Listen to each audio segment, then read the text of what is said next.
It is the most elusive treasure of them all, the cup of Christ, used at the Last Supper and imbued with miraculous powers. It was really the answer to whatever it is you need, the ultimate balm, the ultimate healing thing, the solution to one's problems. The Holy Grail has bewitched treasure hunters for over a millennium. And Heinrich Himmler, the head of the Nazi SS, would become obsessed with finding it. Don't underestimate Heinrich Himmler. What he wants, he gets. He scoured the world in his search and was said to have sent special forces on top-secret missions. Who better to send on your Grail quest than Otto Skorzeny, the ultimate one-man Nazi fighting machine? And he placed the resources of the SS in the hands of Germany's foremost Grail hunter. Otto Rahn was really the real Indiana Jones, who would eventually give his life in the ultimate Nazi treasure hunt. This is the story of Himmler's quest for the Holy Grail.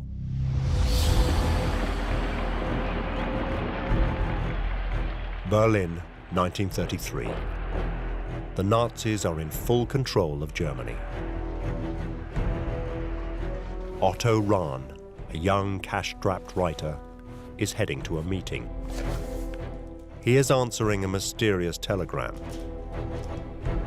An anonymous benefactor has offered Rahn 1,000 Reichmarks a month, a very impressive wage, to write a book. The meeting is at 7 Prince Albertstrasse. Rahn has no idea who will be waiting for him.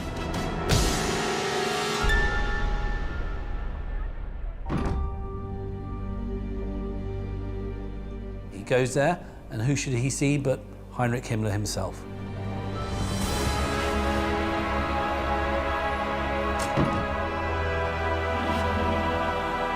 Reichsfuhrer Heinrich Himmler was the second most powerful man in Nazi Germany, second only to Adolf Hitler. Himmler was the head of the SS, a fearsome paramilitary organization which controlled much of the Nazi state. He charged Rahn with a remarkable, almost unbelievable mission: to find the Holy Grail.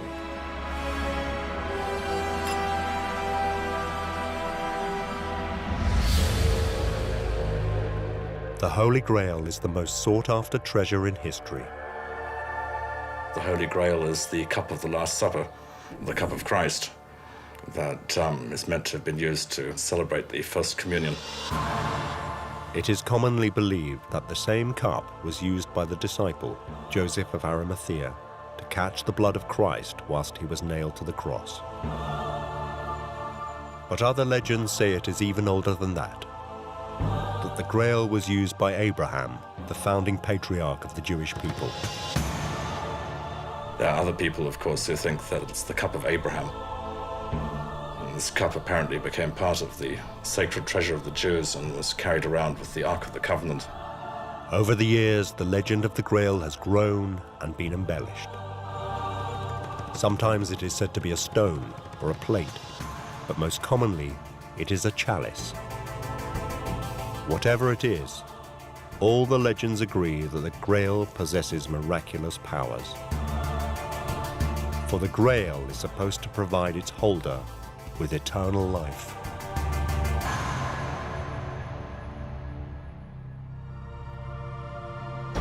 Grail is really the answer to whatever it is you need, the thing that will fill you up when you're empty, that will heal you when you're wounded.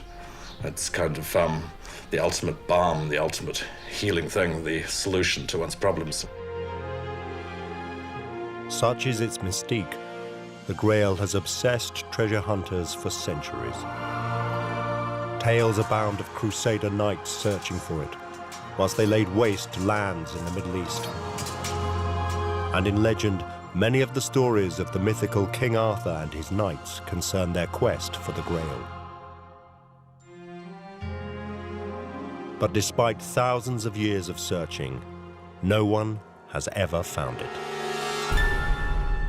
But why would Himmler want such an item?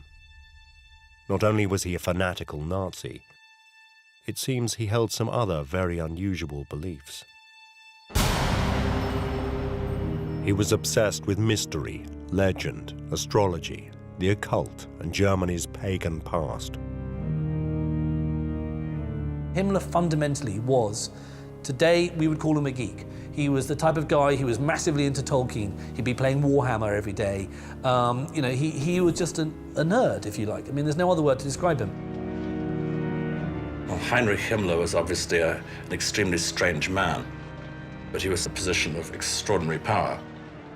Don't underestimate Heinrich Himmler. What he wants, he gets. Himmler shaped his SS on the traditions of Germany's pre-Christian tribes. He promoted a cult of ancestor worship, and within the SS, Christian festivals would be replaced with pagan holidays. Instead of Christmas and Easter, Himmler had his SS celebrate the winter and spring solstices. Officers were married in SS rituals called Ehrweihe. SS naming ceremonies replaced christenings. It was as if he were attempting to create a new Nazi religion. By reawakening the old gods and the ancient traditions of their Germanic ancestors, they hoped to create a new order that would dominate Europe for the next 1,000 years. Even the design of the SS insignia reflected Himmler's obsession with Germany's pagan past. It was two Sieg runes, occult symbols of a long-dead Germanic people. You've got this creation of a kind of whole mythology which starts to become a real, quote-unquote, religion. You've got all these sort of elements that the Nazis want to include, and if you're trying to create a religion, if you want to look how to do it, well, you should just study Himmler and what he got up to, because in many ways, he was the perfect kind of cult leader. And that's what Nazism became, and that's what the religion behind Nazism became. It was basically a cult.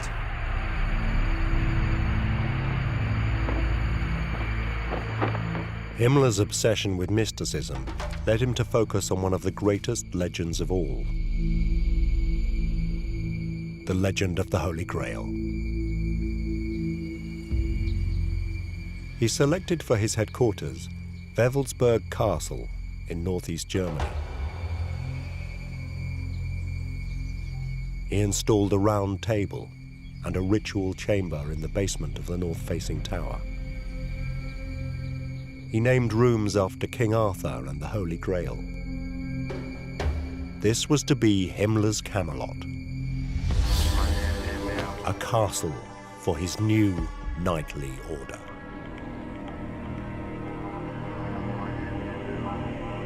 He wanted the SS to be a kind of breed of Teutonic knights.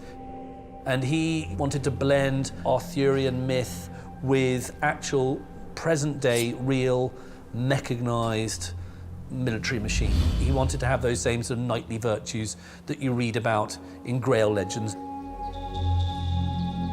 Now he had his castle and his knights. There was one last thing he needed. Now, I mean, what better to have in your knightly Arthurian-style castle than the Grail itself? And that was why Rahn had been summoned to meet Himmler. Because Rahn was Germany's leading expert on the Holy Grail. Otto Rahn was born in 1904. He grew up during the horrors of the First World War. As an escape, he immersed himself in legends and mythology. He was enamored by all the myths and legends of the old days, because the present was not so nice. So that he fled back in books and stories, and the stories of Wodan and Donor and all the Nordic stories. His favorite myth, very popular in Germany, was about one of King Arthur's knights of the Round Table, Percival, known in Germany as Parsifal. The best-known version of the story was written by Wolfgang von Eschenbach in the 13th century. In the tale, a young Parsifal searches for the elusive Grail. In Eschenbach's version, the Grail is not a cup, but a rock. The Grail is described as a hard, dark stone, which is contained in a reliquary. And Eschenbach says whoever has this stone or is near to it will have eternal life and will be healed. According to the legend, Parsifal eventually finds the Grail in a mythical castle which Eschenbach calls Münzalbesch. Experience the past like never before with History Hit's award-winning original documentaries and ad-free podcasts with our expert historians like Dan Snow, Susanna Lipscomb, Lucy Worsley, Mary Beard, Tristan Hughes, and myself, Matt Lewis. Sign up for an exclusive discount using the link in the description and embark on your historical journey from the wonders of ancient Egypt and the life of Anne Boleyn to the rise of Napoleon Bonaparte and the discovery of Shackleton's endurance. Get history wherever, whenever, exclusively on History Hit. Rahn became captivated with the tale, believing that Münzalbesch was a real place and that the Parsifal story was actually true. He was convinced that by studying it, he could find the castle.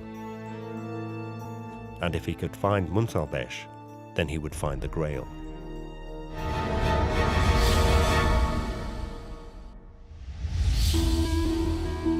The young Rahn threw himself into researching these myths. I think Otto became enthused with the idea of actually finding the truth behind these legends. Also, he had a very methodical German mind. He was trying to really back-engineer the myth by finding the historical personages that became the figures in mythology. We can see in his work that there's maps and genealogies. After years of researching, Rahn eventually discovered a clue.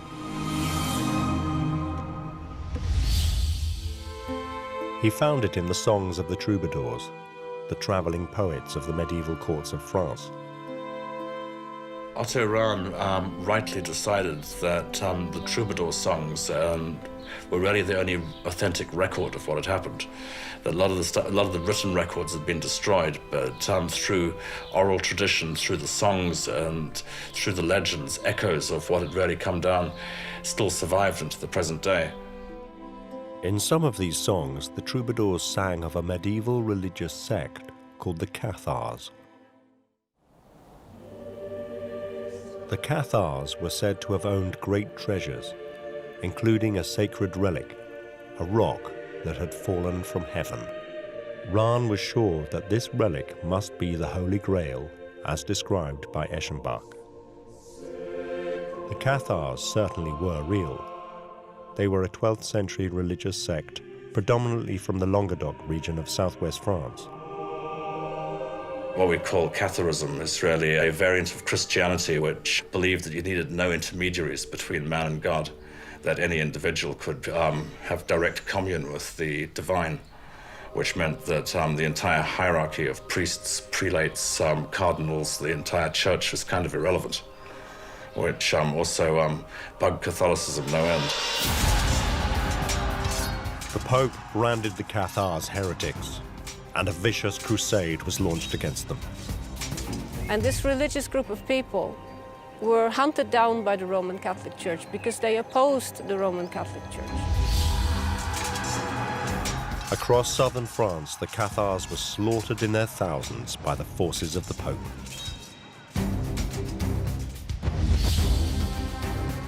The last remaining Cathars were besieged in a mountain fortress called Montségur.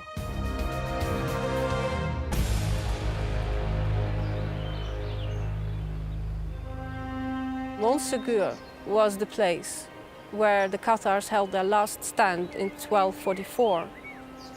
This is when the armies surrounded the castle for 10 months. Eventually, the odds were just too much for them, 10,000 against approximately 300 fighting men. after a 16-day truce. The surviving Cathars under their last priest, Bertrand Marty, were chained by the hands and the neck and dragged down the mountain at dawn, hanging them, cutting their throats as a way of destroying the faith once and for all. And finally, after they surrendered, 200 Cathars were burned at the stake. So it is gone into history as the last stand of the Cathars.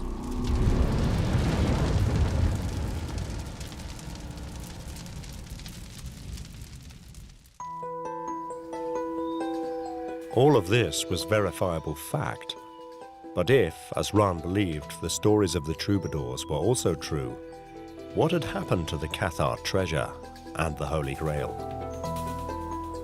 When the Crusaders entered the castle, there was no trace of the mythical treasure, the infinite amounts of money they had expected. And over the years, various legends and rumors have accrued around what actually happened to the treasure of the Cathars, the treasures of the faith. Rahn uncovered local stories which said that the Cathars had managed to smuggle their treasure out of the castle before it fell. There was a very enduring story, a myth perhaps, that there were 4 of the Cathars who were hidden in the castle against the terms of the ceasefire, who apparently escaped the night before the burning, carrying with them the legendary Holy Grail. People started to believe that it had been smuggled out. The escaping Cathars, according to this legend, then hid the Grail somewhere in the network of caves and caverns which run for miles throughout the mountains.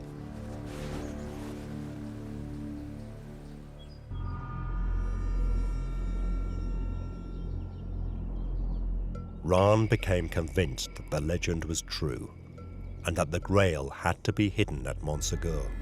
I can see Rahn's thinking in that he thought that these really were the places described in the original myth. And he was certainly very, very enthused and excited by what he had found. Otto was quite sure that he had to find the Grail here, that this must have been the place where they hid it. Even before being summoned by Himmler, Rahn had traveled to Montségur, a beautiful, remote area of the French Pyrenees. He was sure that the Grail could be found in the uncharted mountains of this region. He spent years exploring the area. All these places were completely off the map at that point. No one knew about this history or about the existence of the caves or the castles. The work was difficult and treacherous, but undeterred, Rahn sunk more and more of his money into the quest. Where he took over the lease on a small hotel, which was really a front for his continued explorations of the area. He started to really methodically work his way through all the cave systems. Certainly had his work cut out.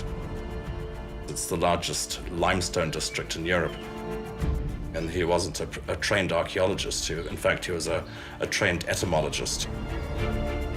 But he certainly got his hands dirty.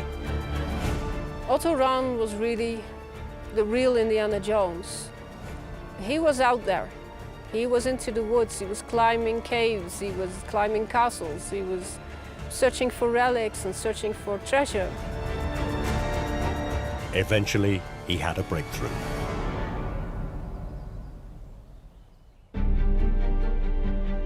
Deep in the caves, he found childlike engravings, which he copied in his notebook.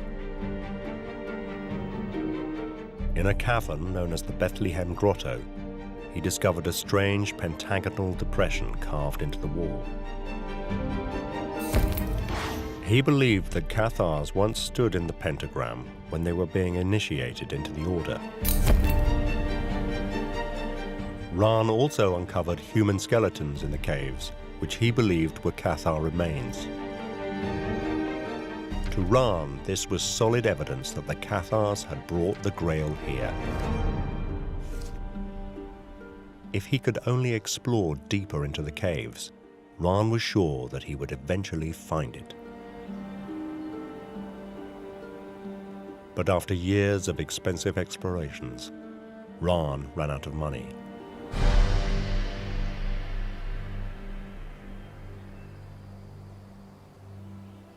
Otto left France under something of a cloud. He was unable to make the payments on the hotel he'd taken over, and he hadn't been able to pay his staff, and there were, in fact, legal proceedings against him.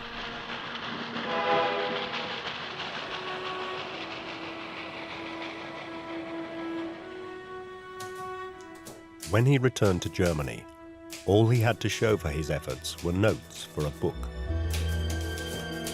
But unknown to Rahn, a copy of his book would fall into the hands of the one man in Germany who had both the resources and the will to relaunch his expedition, Heinrich Himmler.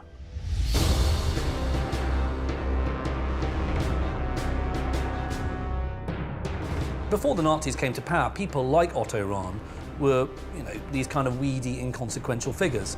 They're obsessed with finding the Holy Grail. This was something no one really took seriously.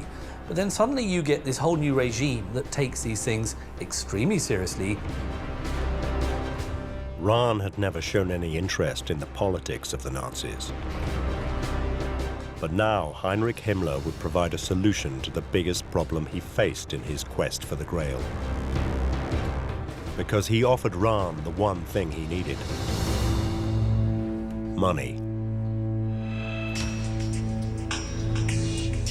He was told that the SS would take over funding his research, that they'd give him all the money he needed to continue his search. The only catch being you'd have to wear a black uniform and report to his superiors. Rahn now found himself in the SS, an organization recruited from the Aryan elite of Nazi Germany.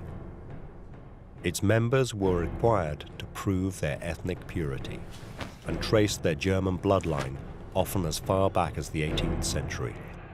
It ran some of the most intimidating branches of the Nazi state, including concentration camps and the secret police.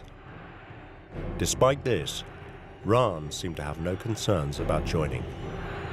When you don't have any money and somebody offers you 1,000 Reichsmark a month, and the only thing you have to do that is to join the SS.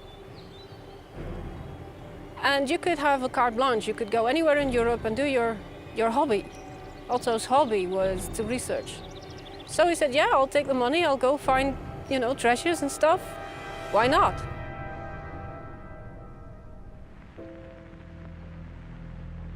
In 1936, on Himmler's orders, Unterscharführer Rahn joined one of the strangest and most unusual outfits in the SS, a unit entirely staffed by academics.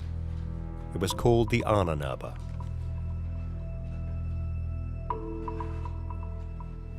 If you want the classic example of how the Nazis manipulated intellectualism and academic behavior, you can go no further than look at the Ahnenerbe.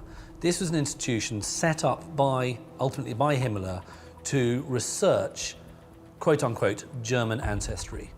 And it was to look at how you could construct a mythology of Aryanism and Germanic culture. Himmler believed the Germans were a master race, set aside from all others by their nobility and purity. The Ahnenerbe's task was to provide intellectual proof for this claim. The Ahnenerbe is very much Himmler's baby. These are his academics, these are his scientists, these are his historians, these are his archaeologists, and they're there ultimately to do one thing, to prove that Himmler's right. Unfortunately, he's completely wrong.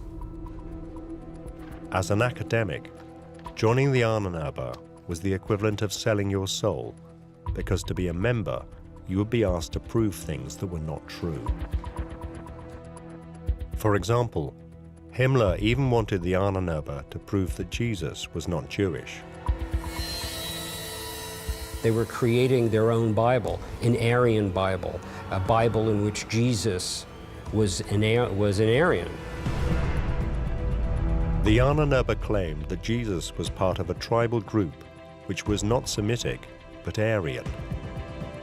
Difficult to believe that you could take Judaism out of the Bible, but that's what the Nazis were doing, and they literally did it. They created an Aryan Bible. Although it might seem ridiculous, the work of the Ahnenerbe was not harmless. One's got to be very, very careful not just to write off the Ahnenerbe as a bunch of harmless cranks. No, these people are willingly subverting their own knowledge, their own academic excellence in order to prove something that will later be used to murder people. But for the moment, Rahn turned a blind eye. In return, he got lavishly funded in his quest for the Grail. With Himmler's backing, Rahn threw himself into his research with renewed vigor and soon published a second book, Lucifer's Court. It was based on new research and on his earlier explorations of the caves around Montségur, where he was convinced the Cathars had hidden the Grail. Himmler was impressed with Rahn's progress. On Reichsführer's order, 5,000 copies of Rahn's book were bound in the finest leather and distributed to the Nazi elite. Otto's books, first Crusade Against the Grail and his sequel, Court of Lucifer, rapidly became compulsory reading at a certain level of promotion within the SS. If you rose above a certain rank, you were required to read Rahn, and I bet a lot of people really cursed at the idea of having to plow through that material. With Himmler's backing, Rahn swiftly rose through the ranks of the SS, even though he was not typical SS material. He was a scholar, an academic, a writer, a poet, and not a warrior. He was a terrible soldier. He was not a great physical specimen. He smoked too much. He was very he wasn't very useful on the exercise ground. He was very poor with a gun. He was still promoted very rapidly and ended up as an Obergruppenführer. But his new power and riches came at a terrible cost to his integrity. Reading proofs of his new book, Rahn discovered that someone had inserted anti-Semitic passages. Rahn chose to ignore this. Still, his only interest was in finding the Grail. It was a devil's deal, and I think he was perhaps too quick to pick up on. Himmler would now send Rahn all over Europe to find the Grail. Rahn is dispatched to any number of locations. There's a lot of letters from the time where Otto is asking permission to visit various sites and excavate various sites, and it's just literally lists of place names. He visited Europe's most famous pagan sites. He conducted excavations and visited pre-Christian monuments around the continent, including the Exensteiner, a towering rock formation in northwestern Germany where ancient Germanic tribes had worshipped for centuries. Himmler even dispatched Rahn as far as Iceland at the head of an SS expedition searching for the Grail.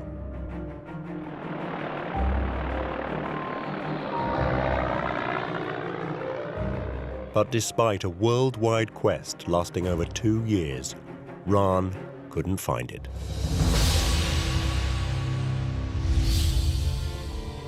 The fact that he couldn't find the physical Grail made him very nervous, because he couldn't really please Himmler the way he wanted to please him. Little by little, Rahn began to lose Himmler's confidence. There's an increasing desperation in the way that Otto attempted to safeguard his position. He was desperate to try and come up with some kind of material evidence for Himmler, to try and show that he was actually of value to the Nazi party after all. And when Rahn returned from one of his trips, he began to see the SS for what it really was. A terrifying force that oppressed and brutalized its victims. Really, it became a kind of a state within a state, almost like a parallel form of the police force of the army. Otto was away a lot, so he didn't really see it much. And when he did come home in Germany, he noticed the change, he noticed the difference.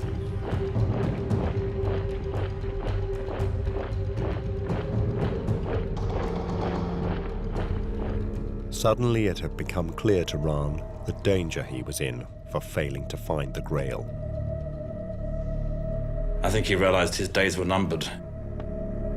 He started to drink, he started to smoke. a general sense of panic seems to have set in. Things began to fall apart. Rahn desperately hoped that Heinrich Himmler would give him more time. But Himmler had run out of patience. In 1937, Himmler stripped Rahn of his rank. Rahn was sent to act as a guard at the notorious Dachau and Buchenwald concentration camps.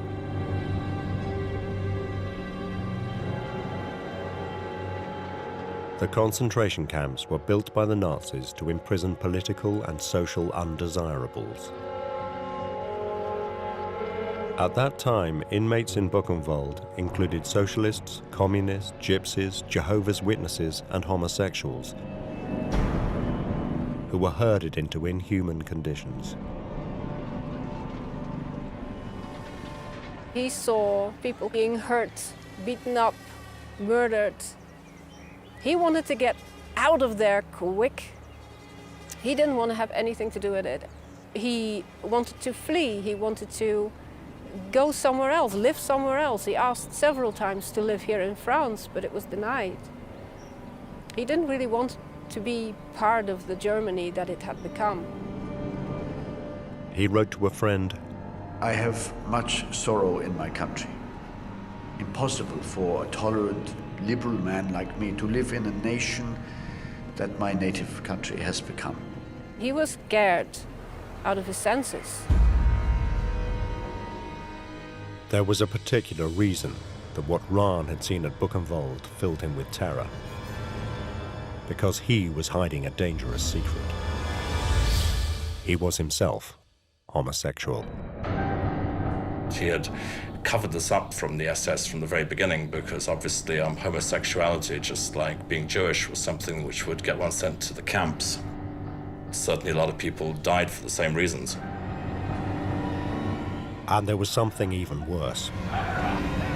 Rahn wasn't a pure-blooded Aryan. He was Jewish.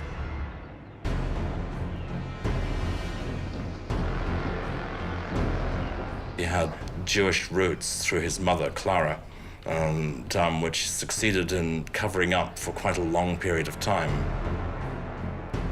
As a member of the SS, Rahn was required to prove he was of pure Aryan descent. It was something he had been deliberately avoiding. There's also the matter of his Ahnenpass, the certificate of racial purity that he was meant to fill out, which he never submitted. An Ahnenpass needed to show 4 generations of a pure German bloodline. For Rahn to have submitted his would have been tantamount to suicide. He had hoped that if he could find the Grail, then no one would be concerned about his Ahnenpass. But he had failed to find it. And in 1939, his luck finally ran out. People found out that his parents, especially his mother, was Jewish. And it was obvious that he was gay. There were so many people saying it, proving it to his superiors. A gay Jewish SS officer could not survive long in Nazi Germany. Coupled with his failure to find the Grail, Rahn's options were narrowing.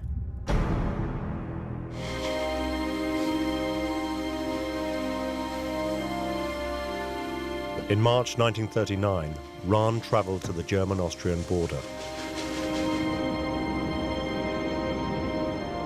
High in the snow-covered Alps, he headed out into the mountains.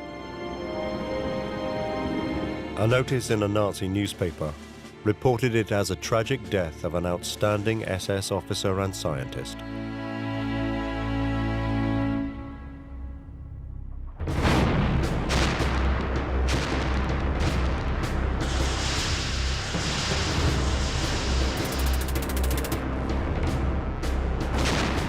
In 1939, Europe descended into war.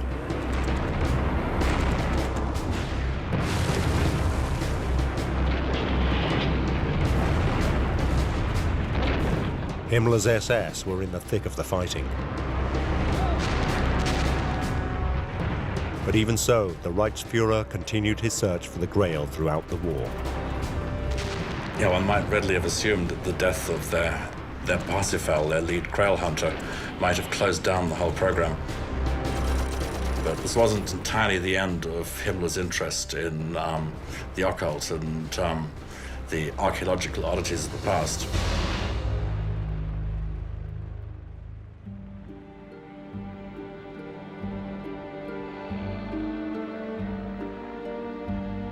In 1940, Himmler accompanied Hitler on a mission to Barcelona to convince Spanish dictator General Franco to bring Spain into the war.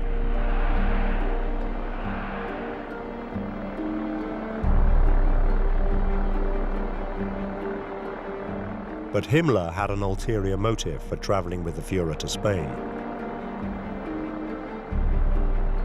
He had a new lead for the Grail.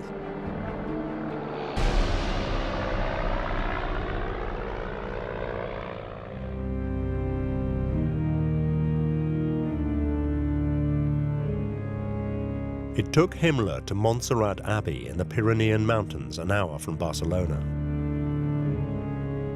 An abbey built on the foundations of an ancient castle. The SS had uncovered an age-old Catalonian folk song about a grail-like mystical font of life at that castle.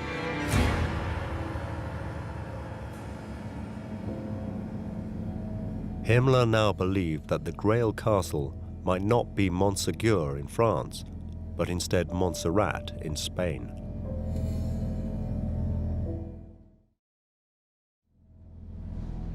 Himmler ordered that the sole German-speaking monk at the abbey, Andrew Ripple Noble, should help him with the quest. But if the monk knew anything, he decided against telling Himmler, and the Reichsführer left Spain empty-handed. However, it seems that Himmler's quest did not end there. The next stage of the story would be taken up by an American author, Howard Buchner, in 1991.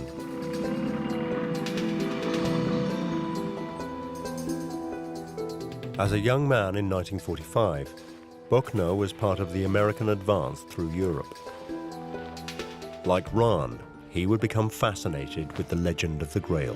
Colonel Howard Buchner had been a surgeon with the American Army 3rd Battalion and was allegedly the first Allied doctor to enter Dachau. There, he supposedly uncovered information from a captured SS officer, which he included in his book about the Nazi quest for the Grail. Buchner wrote a book called Emerald Cup, a very curious book. According to Buchner's sources, now that Himmler had ruled out Spain, he once again focused his attentions on the French Pyrenees. But this time, he decided on a radically different approach. Frustrated with the efforts of academics such as Rahn, Himmler now called upon one of the Reich's greatest military heroes to take up the quest, Otto Skorzeny. He's a bear of a man. He's very tall, he's very charming, he's very imposing, he's got a dueling scar down one of his cheeks, and in many ways he's a pretty unreconstructed Nazi. Skorzeny was the chief of Germany's special troops, the most famous and feared commando in the German army. Bold, fearless, and a hero to the Nazi faithful. Buchner claims that Himmler had dispatched none other than Otto Skorzeny, the famous paratrooper and commando, allegedly the most dangerous man in the world, to retrieve the sacred treasure. Himmler's tried the academics, he's tried the boffins. Why don't we send Otto Skorzeny? Skorzeny was more than qualified for the task. In September 1943, he had led a daring raid on a prison in the Italian Alps to free the captured Italian dictator, Benito Mussolini. Dropping in by glider with a squadron of elite German commandos, they came under heavy fire.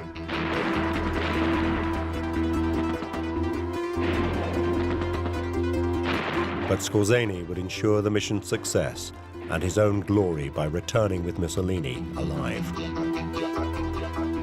He's, in many ways, represents kind of the ultimate one-man Nazi fighting machine. Now, who better to send on your Grail quest, supposedly, than Otto Skorzeny?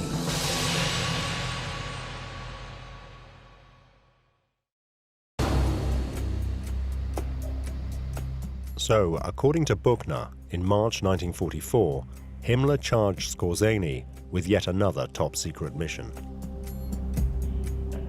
But this time, to the castle of Montségur in France to find the Grail. Skorzeny decided to look again at Rahn's theory that the Grail had been taken out of the castle 700 years before by escaping Cathars.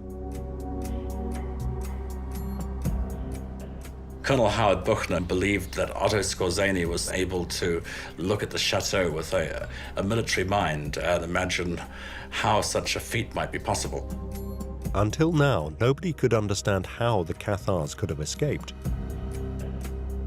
3 sides of the castle were besieged by thousands of soldiers, and the remaining side backed onto an impassable precipice. But by studying this cliff, Skorzeny had a revelation. One side of the castle is this sheer cliff, and obviously everyone thinks, well, the Grail can't be hidden there because that's impossible. There's no way they could have done that. But Skorzeny, because he's this supposed tactical military genius, is the first person to say, but what if it is hidden there? Skorzeny worked out that by using ropes, the escaping Cathars could have lowered themselves unseen over the castle walls and down the cliff face. If he was right, everyone else had been looking on the wrong side of the mountain. Skorzeny quickly assumed that the Cathars would have taken the least likely route out of the castle and escaped down the sheer side of the cliff. And according to Buchner, he swiftly picked up their trail from the base of the cliff.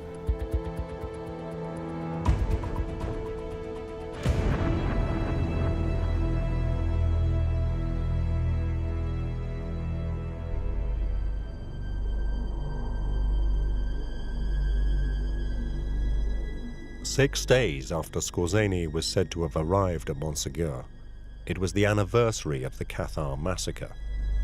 March the 16th, 1944 was the 700th anniversary of the fall of the chateau. A small group of local people chose to mark the occasion with a simple ceremony at the base of the castle.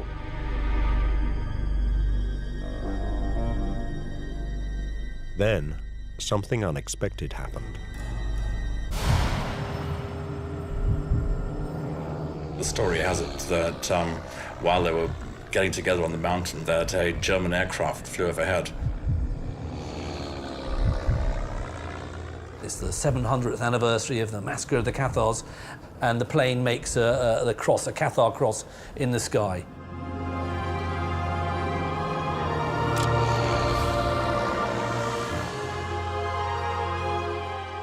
Howard Buchner claims that this was a sign from Himmler that Skorzeny had been successful in his mission in recovering the Emerald Cup.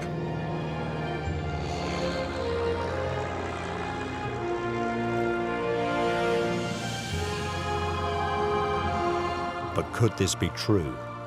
Had Skorzeny really succeeded where everyone else had failed and found the Grail?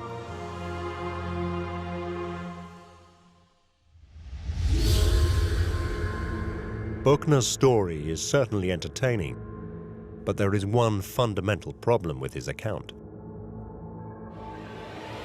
And that concerns Otto Skorzeny.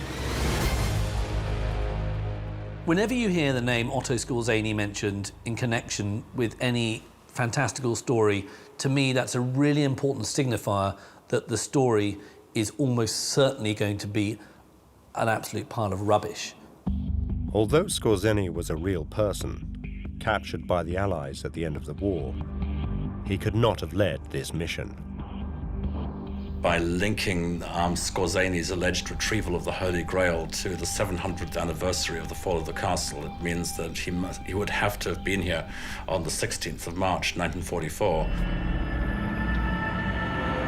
But the Allies have proof that Otto Skorzeny was not in France in March 1944. He was in Yugoslavia, where the Germans were involved in vicious fighting. Now, the truth is, when he was supposed to have been supposedly finding the Holy Grail in France, he was in fact, somewhere near the Eastern Front.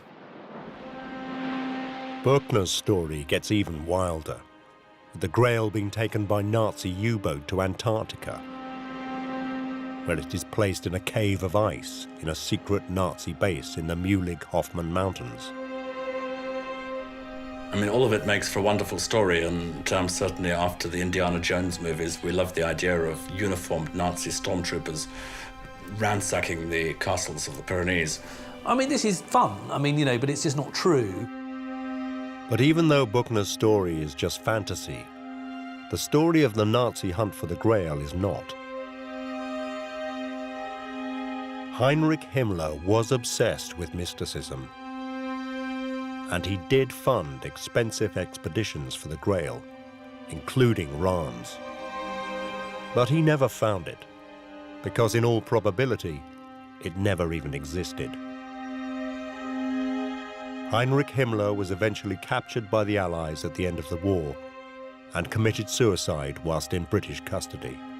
This is the house in Lüneburg where Himmler committed suicide. In that room, the most despicable of all German criminals contrived to take poison after arrest. But the horrifying truth is that millions of people across Europe would lose their lives on the direct orders of this man. Orders which the Nazis attempted to justify through the work of the Ahnenerbe and men like the Grail hunter Otto Rahn.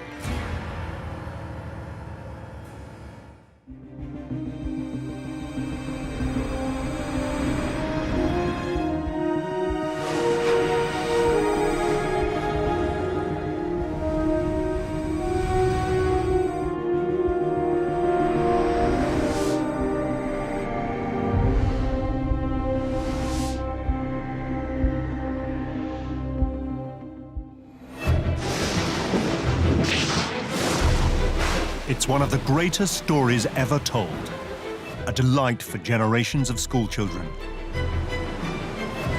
But could Noah and the Ark actually be true?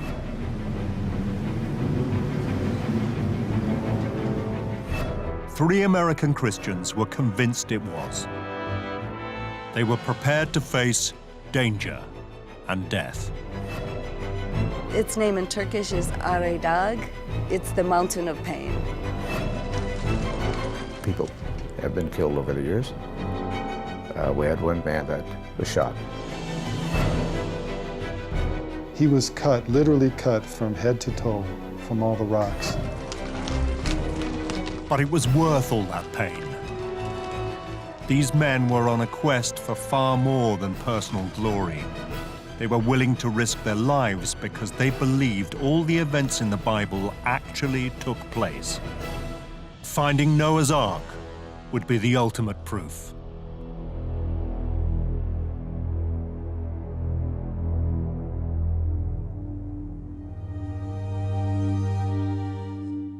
Of all the tales in the Bible, Noah and his Ark is perhaps the most fabulous. It has been a staple for Hollywood ever since the movies began, not to mention a dominant subject for Western art. Fed up with their sins, a vengeful God decides to wipe out the entire human race and start again. The one good man on earth, Noah, and his family will be saved. God orders them to build a giant ark, 300 cubits, roughly 450 feet long, and to take into it a male and female of every animal, so that when the flood is over, life can start again.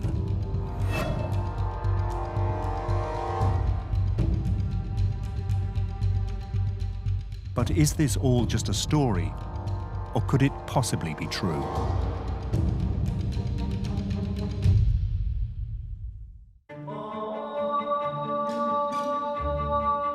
In the 1980s, there was one American who was determined to find out. Even if it meant searching for an ancient boat on a massive mountain in bandit country where the locals worshipped a very different god. But then this explorer was used to hostile environments. Liftoff. We have liftoff at 9:34 landing some daylight time. Colonel James Irwin was one of the pioneers of space travel. Oh boy, it's beautiful out here. Boy, it's a nice little crater in it. In 1971, he was the lunar module pilot of Apollo 15 and became only the 8th person to walk on the surface of the moon. Look at that. I think we found what we came for. Crystal rock, huh? Yes, sir. You better believe it. He spent 3 days there, moonwalking and collecting samples, including the Genesis rock. Joe, this crater is a gold mine. And there might be diamonds in the next one. To the untrained eye, it looked like just another rock, but its large crystals showed it to be a section of primal lunar crust, formed during the earliest history of the solar system. It was a key to many mysteries. It stands as a major clue in unraveling the formative processes of the moon, the Earth, and the planet. That rock made Jim Irwin famous. It was named after the book of Genesis, the first part of the Bible which tells the story of the creation of the world. According to the Bible, this happened some 6,000 years ago, but when scientists actually examined the rock, they announced it was a lot older, some several billion years. But what the public didn't know was that something else took place to Colonel Irwin on the moon, which was far more profound, at least for him. Contact. Bam. Roger, Roger, Falcon. What drove him these last 20 years of his life was the experience on the moon. He would have problems on the moon, like the lunar rover wouldn't work. The lunar rover was the vehicle that had been developed especially to cope with the precarious conditions on the moon's surface. But it developed a major problem. The steering wouldn't work. I don't have any front steering, Joe. Like just rear steering, Dave. Yeah. The mission was in jeopardy. They had come all that way for nothing. Okay, we're moving forward, Joe. Roger. This was an all-wheel drive, and not all the wheels were working, and they worked on it and couldn't figure it out. Nobody at Mission Control, a 250,000 miles away in Houston, Texas, had any idea what to do.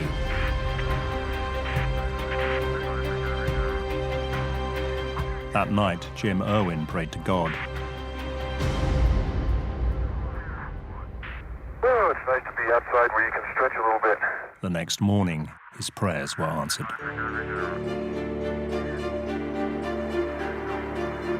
August 1st, Scott and Irwin prepared for their second day on the moon. And as Scott checked the inoperative forward steering of the rover, you know what I bet you did last night, Joe? You let some of those Marshall guys come up here and fix it, didn't you? It works, Dave? Yes, sir. It's working, my friend. Beautiful. It worked fine. They didn't do anything. They just started, and he says there was instances throughout the flight where he just felt God's hand was so present. Oh, look at the mountains today, Jim, when they're all sunlit. Isn't that beautiful? It really is. By golly, that's just super. Dave, I'm reminded of a favorite biblical passage from Psalm. I look unto the hills, from whence cometh my help. And he kept looking over his shoulder because he just felt somebody else was there. And he later said it had to be God. And it really impacted his life, and it changed his whole perspective. And so when he came back from the moon, he dedicated the rest of his life to spreading the message of who God was. Jim Irwin was now a man with a new mission. He retired from space travel and set up his high flight ministry. He wanted people to become committed to the Bible, to believe, like him, that every phrase was directly inspired by God, that every word of it was true. Jim Irwin became a creationist. Thank you, Lord. It's so good to be able to brag on our God, isn't it? He's higher than any other. Hallelujah. The word said he inhabits our praises. Give him praise right now. Let him have it where you are right now in your life. Scientists have criticized the views of creationists for decades. Give him praise this morning. But that hasn't stopped their churches being full every Sunday.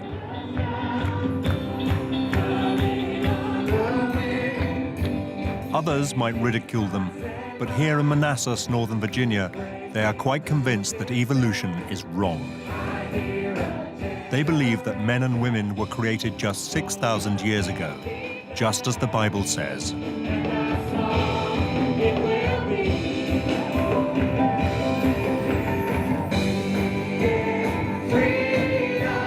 And what better way to prove it than to find the ship of Noah? It would transform not only our understanding of the origin of species, it would even be clear evidence for the existence of God.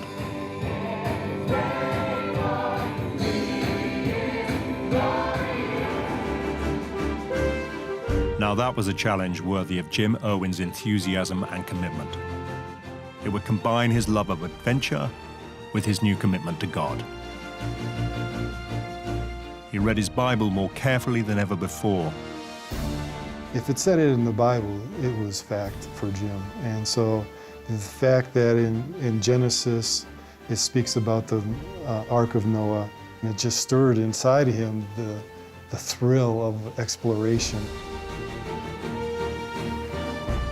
I can be a part of something of biblical proportions that would affect the whole of mankind. So he delved into all he could to find where it might be and how to go about finding it. So in between meeting world leaders and heads of state, he planned his second great expedition. This time, not with fellow astronauts, but with family and friends, including his new son-in-law. We were on a run up in Boulder, Colorado. We came to a high spot overlooking the city, and he goes, you know, I'm thinking of heading to Turkey to look for the Ark of Noah. Would you be interested? Interested? John could hardly contain his enthusiasm. To me, it was an adventure with the man who had walked on the moon. What would you say, but how soon? When can we go? Tomorrow? But if space travel had taught Jim Irwin anything about exploration, it was the importance of preparation. And so they started practicing on the hills near their home in Colorado Springs. We spent the next year getting in shape physically and preparing and going to the store and buying the equipment that we would need. It was great fun. But for Colonel Irwin, it was much more than that. There could be no greater prize than finding Noah's Ark. It truly would be one small step for man, one giant step for mankind. And the amazing thing was, the Bible had told him where to look.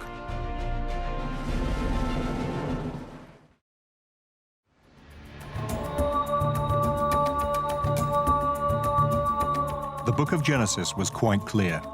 After the Great Flood, Noah's Ark had come to rest here on the mountains of Ararat. Not quite as remote as the moon, but close. On this volcanic rock, it can be 32 degrees in the summer, minus 20 in the winter. The top is permanently covered in snow and ice.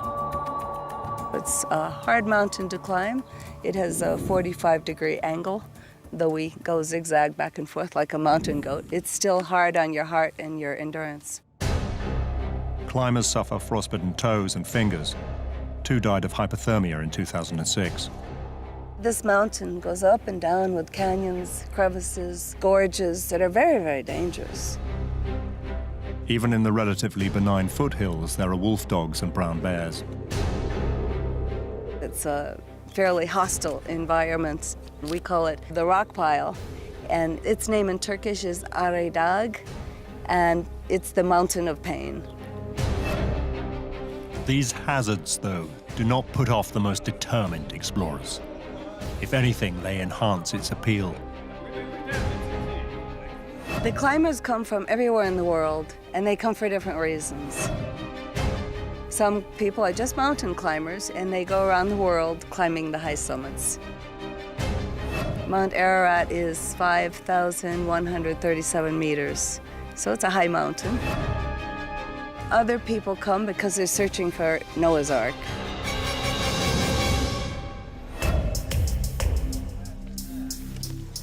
But few were as serious and committed as Jim Irwin. He needed to be. His task was huge.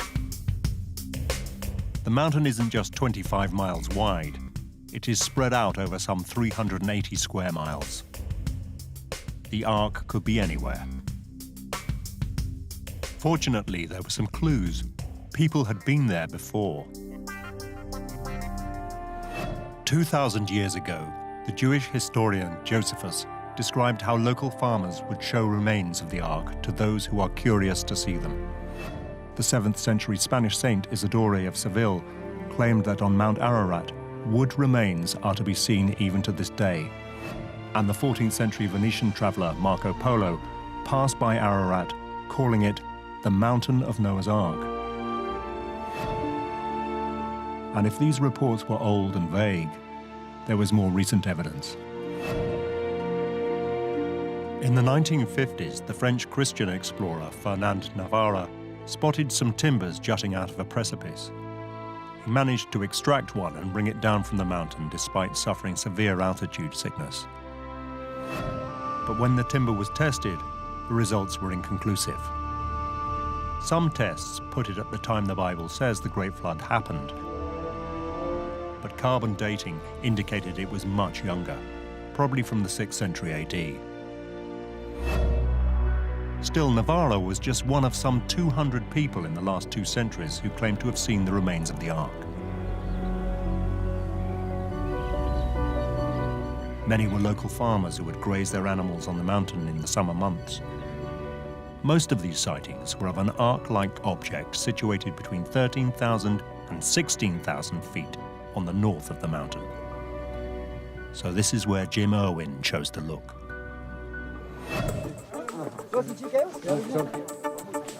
In the summer of 1982, he set out up the slope of Mount Ararat with a small team, including his son-in-law, John Christensen. That first morning, we were in a base camp in a smooth plain. And we woke up and there was a rainstorm. And there was a rainbow that came right into camp. And we were like, oh man, this is going to be good, because right after the flood of Noah was the first rainbow, and we thought, this is a sign, and it's going to be good. Jim Irwin was back in his element. I remember him talking to a shepherd on the mountain. This man had spent his whole life as a shepherd, and now he's old and weathered. And he meets Jim, and Jim is explaining to him through the interpreter, yes, I've been on the moon. And the way he treated that man, that shepherd, was with such tenderness and compassion.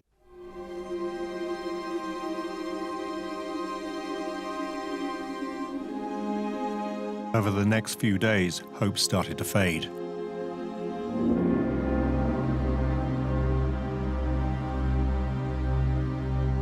Every crevasse, gully and glacier which might be hiding the remnants of an ancient boat was explored, but that rainbow never reappeared. It was a lot tougher than we thought it was, because it's such a volcanic area, and the mountain is a lot of loose rocks, so it was really almost like 3 steps up, 1 step back. It was a hike getting up there, and it was really difficult to get your footing. You really had to concentrate on almost every step because it was all loose rock. And they found nothing. No shape of a hidden ark, no beam of wood, not even a plank of petrified timber. Jim Irwin was completely dispirited. Worse was to follow.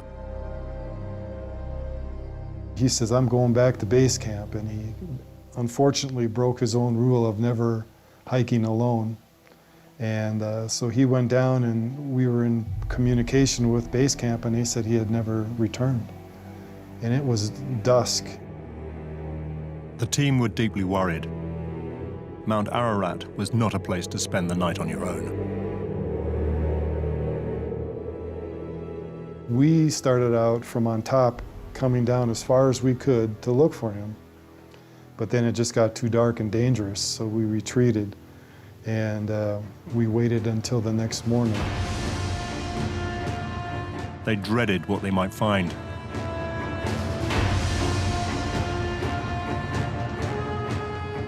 And at first light, we found him down at the end of a rock field. He was unrecognizable because he had been covered with blood and hit by rocks from a rock slide. He was cut from head to toe from all the rocks. There was no medical equipment on hand. Nobody was quite sure what to do.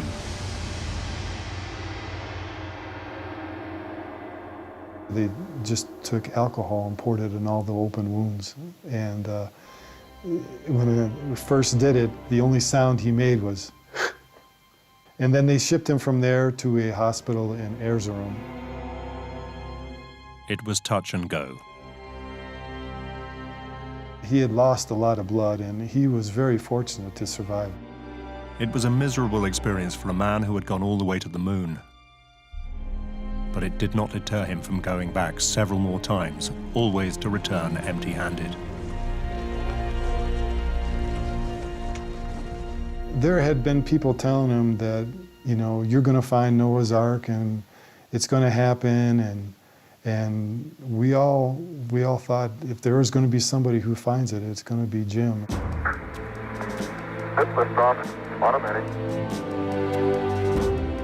It was, in fact, the great disappointment of his life. The man who journeyed into space had failed on his other great journey on Earth. Jim Irwin died in 1991 of heart failure. He was only 61 years old. I miss him a lot, a lot. To get him to laugh, it was like gold. And so I miss his laughter. I miss his heart and his compassion. Shortly before he passed away, he said he had done all I possibly can, but the Ark continues to elude us. It was easier to walk on the moon. I think because of his experience on the moon, that he felt the Lord had given him a platform for speaking about who Jesus was. So I think being a part of finding something biblical that was his heart's desire, I think that would have, in the end, given him more fulfillment. I do. But Jim Irwin's failure to find the Ark did nothing to dampen down speculation. Instead, it encouraged a new generation of Christian explorers to succeed where he had drawn a blank.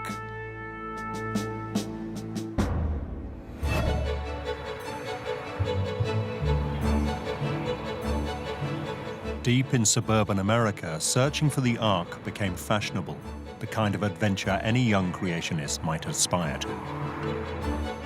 One who quickly became obsessed was David Fasold.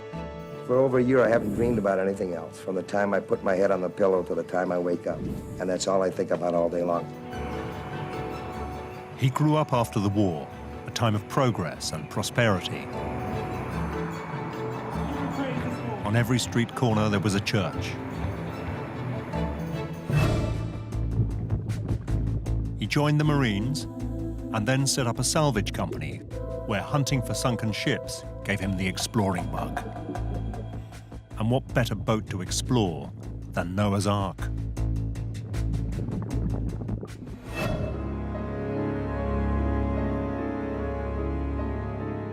Fasold knew the story by heart. He'd been brought up as a member of the Plymouth Brethren, an evangelical strand of Christianity known for its strict adherence to the Bible. Now he read his scriptures and pored over other ancient texts late into the night. He reached an interesting conclusion. There was nothing in Genesis that said the boat had to be on Mount Ararat itself. It could be anywhere in the area. One of the problems we have is that all of these expeditions are of Mount Ararat. The Bible does not say Mount Ararat. The Bible says the mountains of Ararat. And that is probably a very different place. With his knowledge of boats, Fasold thought it much more likely the Ark would have ended up further down, and that's when he discovered Durupinar. In 1959, a Turkish pilot was flying over Mount Ararat on a government mapping mission when he noticed a strange mound 17 miles south.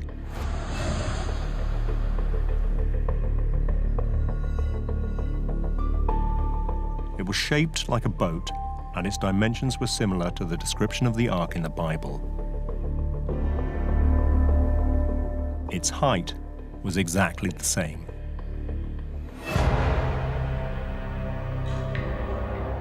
As soon as David Fasold saw it, he was sure it was a shipwreck.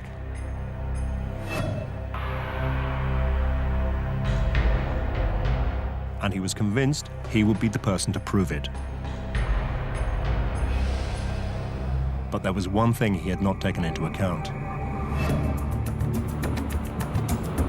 Mount Ararat has always been a lawless part of the world. A buffer between Turkey, Armenia, and Iran. Most of the people who live here are Kurds. They resent being part of Turkey. By citizenship, they are Turkish, and their ID says they're Turkish, but they are Kurdish by their heritage and their cultural identity. They speak a different language, actually, here. So Duha Bayezid, the nearest town to Mount Ararat, and the base for any expedition to find the Ark, is a strange and uneasy place. It is full of Iranian smugglers, Turkish police, and Kurdish rebels who are terrorists to some, freedom fighters to others. In 1984, the Kurdistan Workers' Party, the PKK, began a military campaign which would claim over 40,000 lives. The landscape may look like biblical times, but it's racked by present-day problems. The Turkish government has turned the entire eastern province, NATO's first line of defense, into a vast armed camp under martial law. Exotic it is, but it's also tense.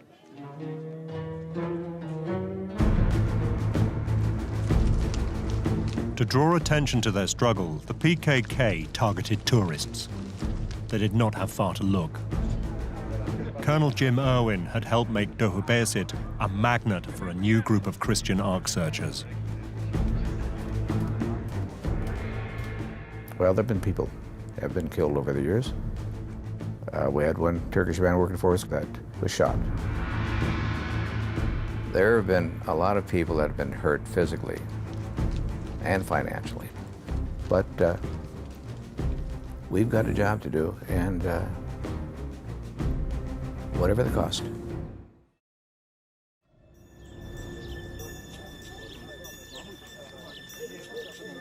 It was into this cauldron that David Fasold wandered, an innocent abroad.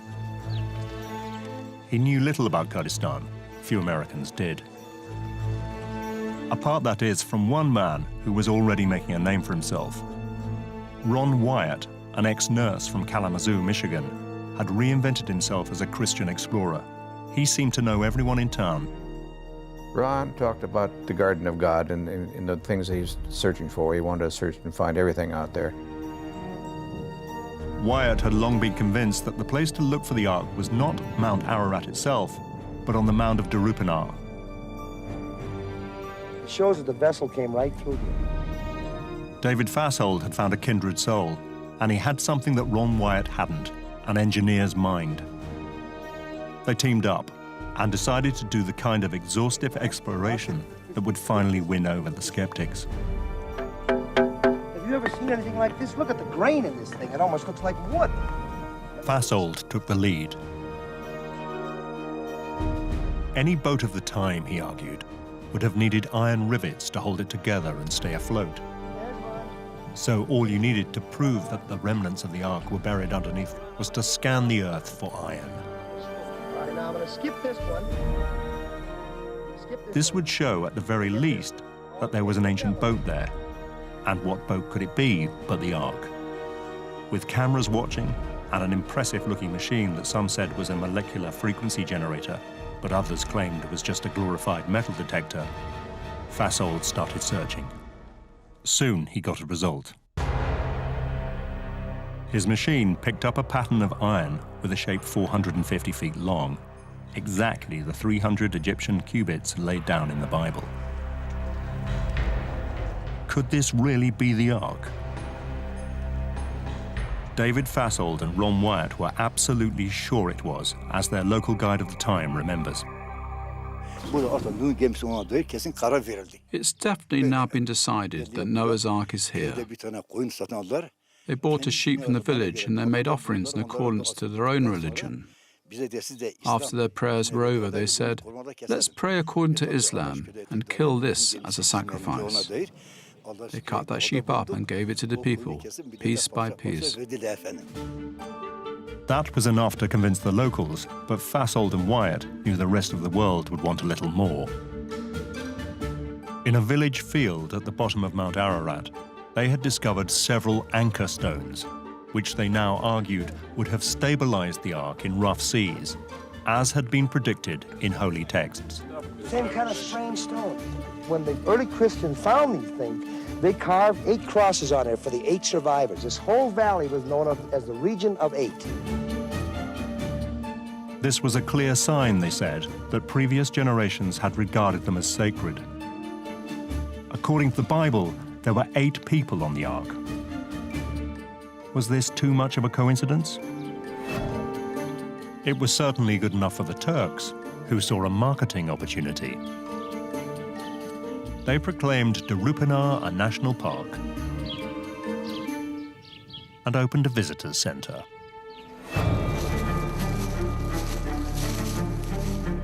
The Kurds saw an opportunity too. The PKK kidnapped Wyatt and 4 other members of the team. They were held for 3 weeks. Ron Wyatt came home 20 pounds lighter and walking with a slight limp, but in otherwise good health despite being held hostage for 3 weeks. When they were released unharmed, it was a major news event. They couldn't speak our language, but we got the message right quick. They made us put our hands up, and then they took us off up through the hills. Wyatt says he and his companions were lined up for execution. They would have killed us. Wyatt appeared in good health and good spirits, and he says he's convinced now more than ever he has discovered Noah's Ark. Christian America treated them as heroes. Fasold and Wyatt's discoveries led to fame, TV specials, and best-selling books.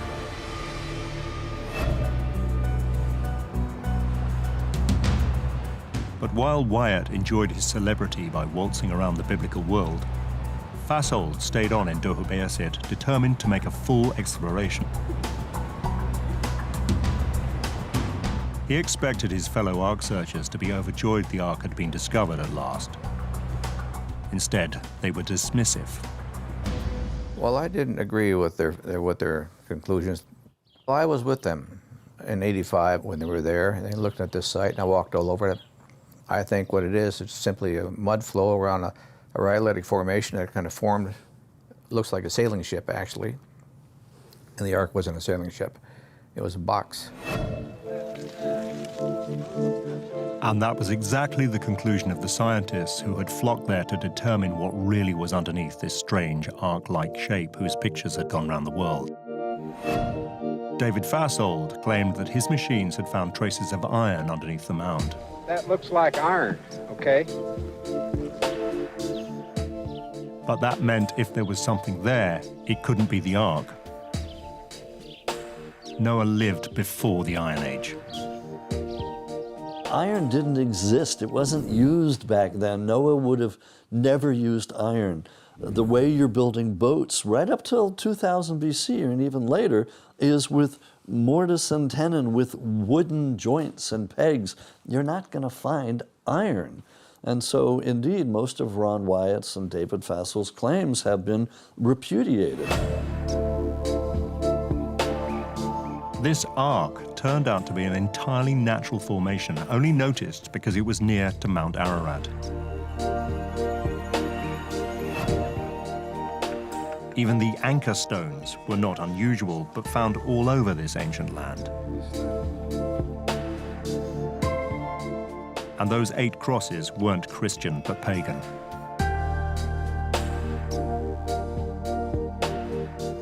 The Turks were not pleased at all.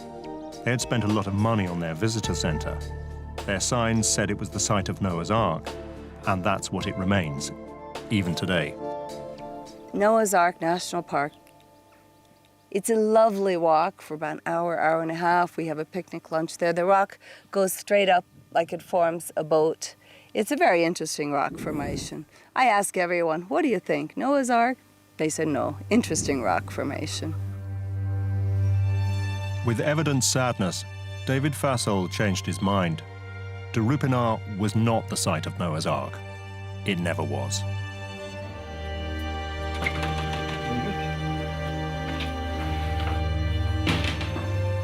For many years, he had believed it was much more.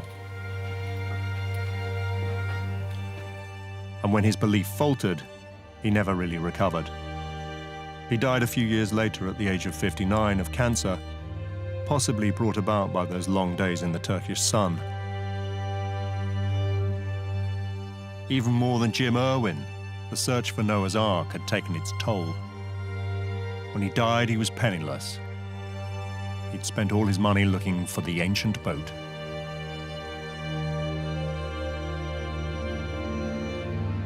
Shortly before his death, he said that intellectual brilliance is no guarantee for being wrong. But one Christian Ark hunter has no intention of being wrong. Richard Bright has given his life to searching for the Ark. He was brought up in Minnesota as a Christian, but for the first 20 years of his life, his faith had not meant a great deal. But in 1966, he had an experience which changed his life. He served in Vietnam. Under enemy fire, he directly connected to God.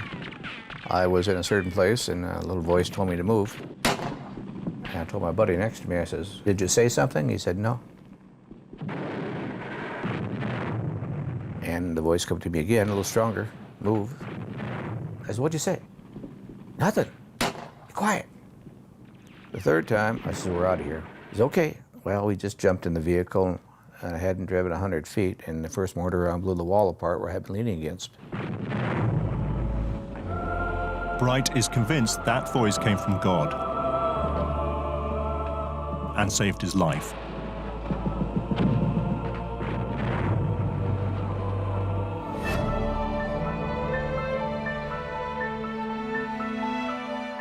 In the 1980s, he met another person whose life had been changed by God, Jim Irwin. And Jim took me up the hill just a couple of times, and I met him there in '86, and that's for the third trip. We're only a day late. It planted a seed somewhere along the line, and that's kind of been growing. That seed has been growing ever since. Like Irwin, he was, and is, absolutely convinced that the Ark was somewhere on Mount Ararat proper. Derupinar was a red herring. And when Irwin died, Richard Bright carried on trying to find the Ark on the mountain, while continuing with his day job as a pilot for Continental Airlines. I do think the structure exists. I'm positive of that. I've put my life on the line here many, many times, and so have a lot of other people. Good, solid, very sharp researchers. And not only just because we're Bible-believing Christians, and we are, but because the research tells you that there's something up there we should pay attention to. He is even clear what it might look like. I don't know if it's got SS Noah stamped on the side, but it's a huge barge-like structure, and it floated up there just high up. It's got a bunch of little rooms inside, and it's very, very old. Bright has now gone up the mountain over 20 times in the last 30 years and faced many hazards. he is sure it is only God that has kept him alive. At one point, I remember the rocks, big rocks falling toward me, and I had no place to go. And so I kind of dove behind a little small rock that was about shoulder high. And the rocks are falling all around me, big boulders. And then I looked up, and I saw the biggest boulder I'd ever seen coming right at me, right here. So I says, Jesus, Jesus, I need you now, right now, Jesus. Angel's wings, I need you now. Something to that effect. Well, this little rock I was hiding behind was just barely above my shoulders, and this monster landed on top of the rock and skimmed over the top of me.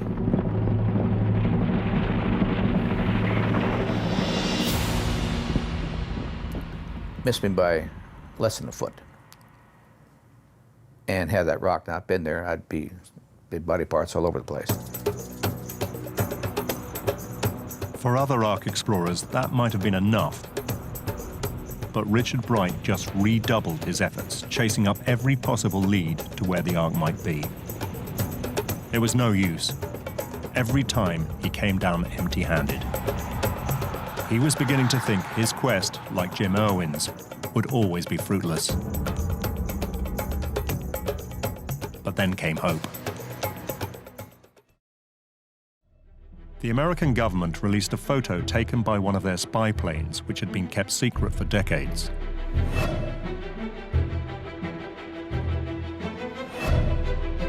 It showed an unidentified shape high up on the northern slope of Mount Ararat in exactly the same place as many of the most credible sightings had been. Was this the Ark? And then in 2003 came something else. New satellite photos did indeed pinpoint something unnatural that looked a lot like the prow of a boat. It seemed a sign that Bright's long search might finally be coming to an end. And then he met a witness. A Kurdish shepherd told Bright in convincing detail how he had seen the Ark high up on the mountain when he was a child. There was a shepherd man that took me up to this place. He claimed that 40-some years prior, he had seen this thing coming up out of the canyon, out of the ice. It was a long climb back up the slope.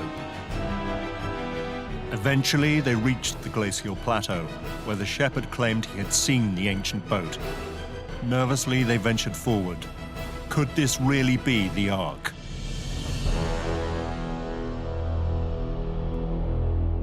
Their hearts sank when they realized the place where the Ark was said to be was now covered by a collection of boulders. We went up there ultimately and dug a big hole, but we didn't find anything. But this shepherd had dug it with us. He wanted to let us know he was telling the truth, and we don't think the man was lying to us. Bright believed him and started putting together a team that could uncover the Ark once and for all. But he then realized he had a rival. This team were creationists too, but they were not from the American suburbs, but from Hong Kong, a city known more for its pragmatic commitment to making money than for any biblical belief. They called themselves Noah's Ark Ministries International, and in 2007 they announced a great success. They had found a piece of ancient petrified wood, which they had dated as 4,800 years old. But others were not so sure. Some of the recent claims by expeditions that have gone there, both the Chinese recently or other expeditions in the last 5 years, have made claims for petrified wood and other things where it's not wood at all, it's stone. And if they had had a geologist with them, he could have told them right then and there, no, don't waste your time, that's just an outcrop of stone. The Chinese were adamant their specimen was wood and pointed to scientific analysis as proof. Some of Richard Bright's colleagues did join forces with them for a while, but the collaboration didn't last long. Like many climbing arrangements, what sounds good over a cup of mint tea tends to evaporate 15,000 feet up a freezing cold mountain. The Chinese team went back to working on their own with the help of some sympathetic Turks. soon they claimed an amazing find. Down a gully underneath a glacier, they found the Ark. And they even filmed it. My initial reaction when I heard the news of the Chinese expedition that had found Noah's Ark was, oh boy, here we go again. The Chinese video showed their team deep inside a crack in the mountain.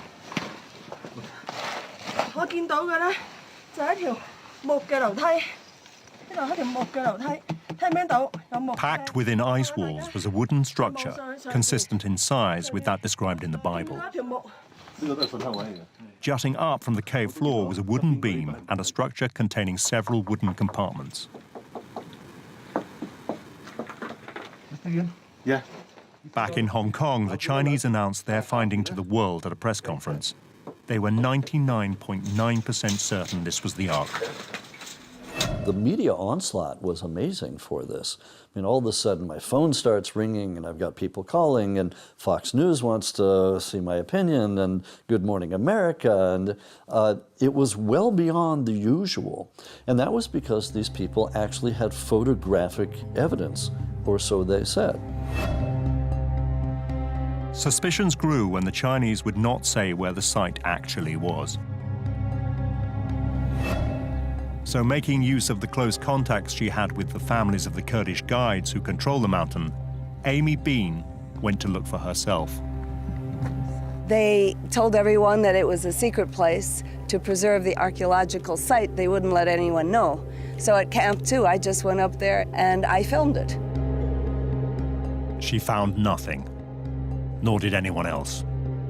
And skepticism about the Chinese discovery turned to disbelief. I would say 100% I do not believe it. It was too good to be true. That's the way I would phrase it. It was just too good to be true. We've never seen anything really published since. No scientific article, no backing up of the claims. And then there are fights between the people who took them up Mount Ararat and the ones who didn't. And it just expands. And all of a sudden, you're in this morass of a soap opera, which, you know, if you found Noah's Ark and it's real, it doesn't deserve that.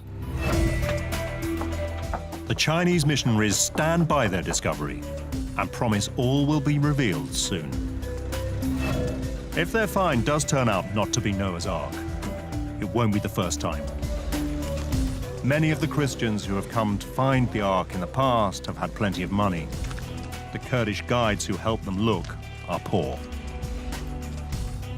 We're sitting in Topchana village, and the guide families live here. The men in the families have to support fairly large families, mother, father, sisters, wife, and children, sometimes 5 or 10 people one guide is supporting. It's hard for them to turn down work. This is their livelihood. And the Ark searchers are coming and coming and coming.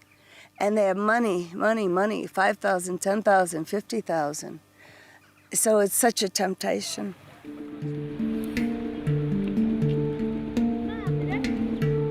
It is summer in the valley.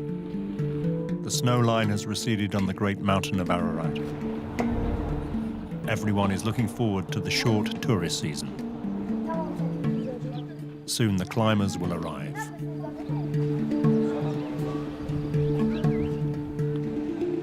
The Chinese are coming back again, determined to show the world that they really have found the Ark.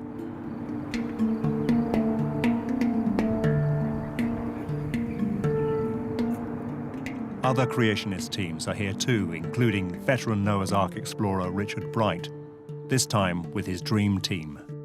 The best on the planet as far as I'm concerned. We've got some wonderful people. These people that know how to climb and get things done. We've got scientists on board this team. And one of those experts is his real calling card.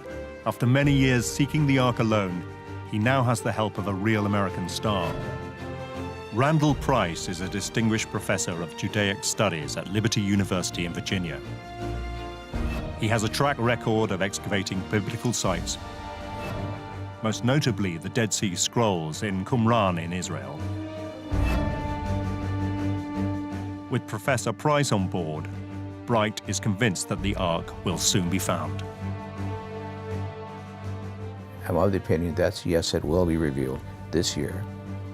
If I didn't believe that, why would I even go, right? Like I said, I'd rather be on the beach. It is this conviction that keeps driving these Christian Ark searchers on. Despite all the pain and all the cost, their faith tells them that the remains of Noah's Ark will be found up this inhospitable mountain many thousands of miles away from home.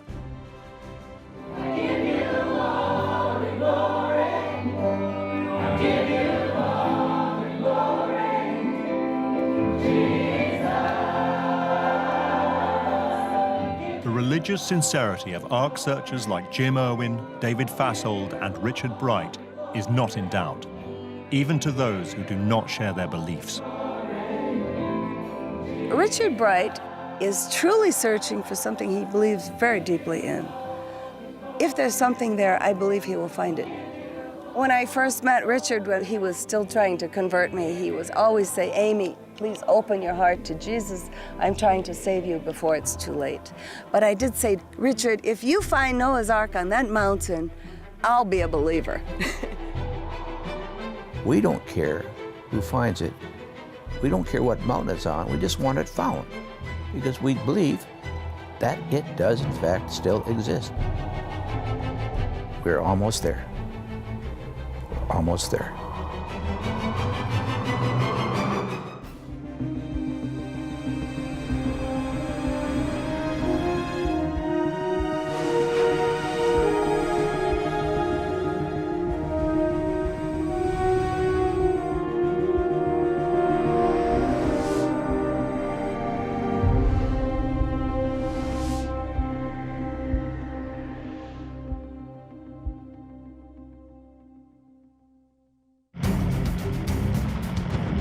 In 1944, in the ruins of wartime Italy, elite German troops are on a special mission. We saw people beaten up, killed. They just shot them. They have been sent by Heinrich Himmler, the head of the Nazis' murderous SS, to seize a precious treasure before Italy falls into Allied hands. They're searching for what has been called the Bible for the Aryan race, a book which will justify the most horrific policies of Nazi Germany. It gives an academic justification to the idea of a difference between peoples. This is what our ancestors used to be like, pure and unlike any other people. Once you create the idea that some races are inferior, then you've got a legitimacy to start murdering people, by the race load. The book is so important that Himmler will stop at nothing to get it. This is the true story of the Nazi quest for the Book of Power.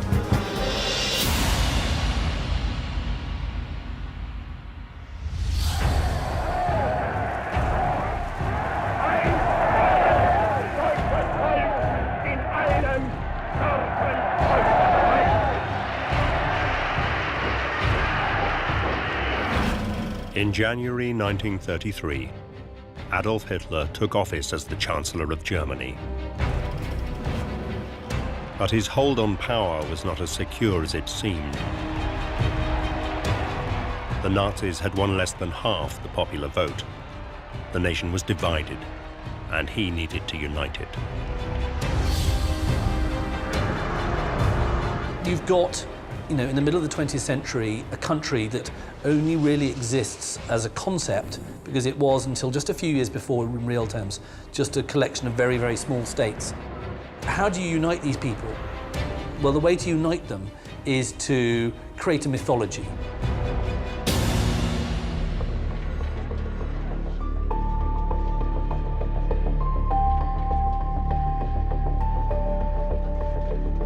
The myth that the Nazis hoped could unite the German people was the idea that they were descended from a race superior to all others, the Aryans.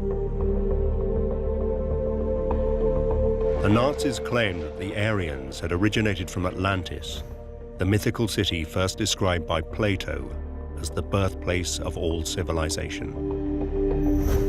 They claimed that in prehistoric times, these Aryans had settled on the North German plains. They were said to be a race of tall, flaxen-haired warriors who uniquely possessed the genius to create civilization. Hitler believed that the German people were descended directly from these superhumans.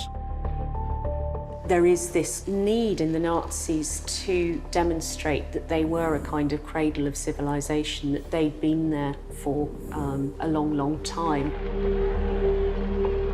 The Nazis claimed that before the ancient Greeks and Romans were ruling the Mediterranean, the ancestors of the Germans had already spawned a great northern European civilization. There does seem to be a tendency to want to endorse your current position in the world by taking your history as far back as it can go to show that you got there first. Perhaps you're more advanced, perhaps you're more legitimate to be in this role. This Aryan myth was the one the Nazis believed could rally the German people to their banner. Everything has to tie back to promote the idea that the Germans are the best, quote, race in the world.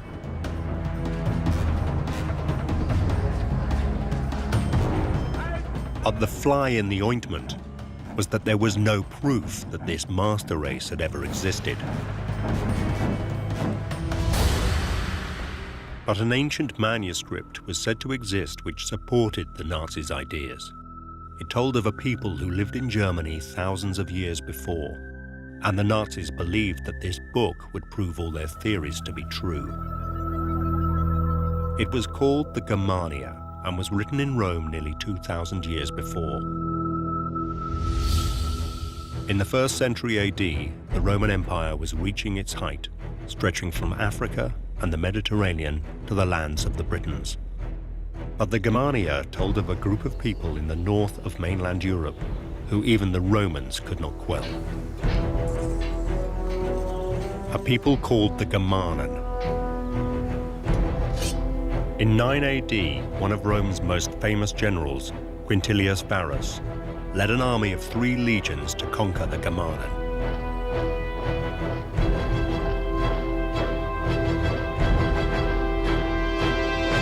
Under their fierce warrior king, Hermann, the Germanen tribes came face to face with the Romans in the Teutoburg forests.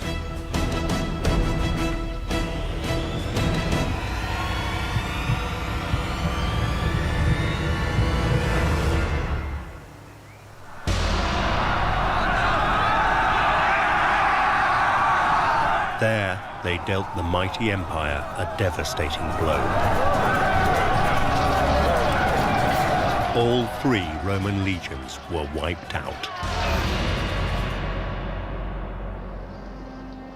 Germany for the Romans was a very emotive place precisely because of this disaster in AD 9 where this general Quintilius Varus lost these 3 legions.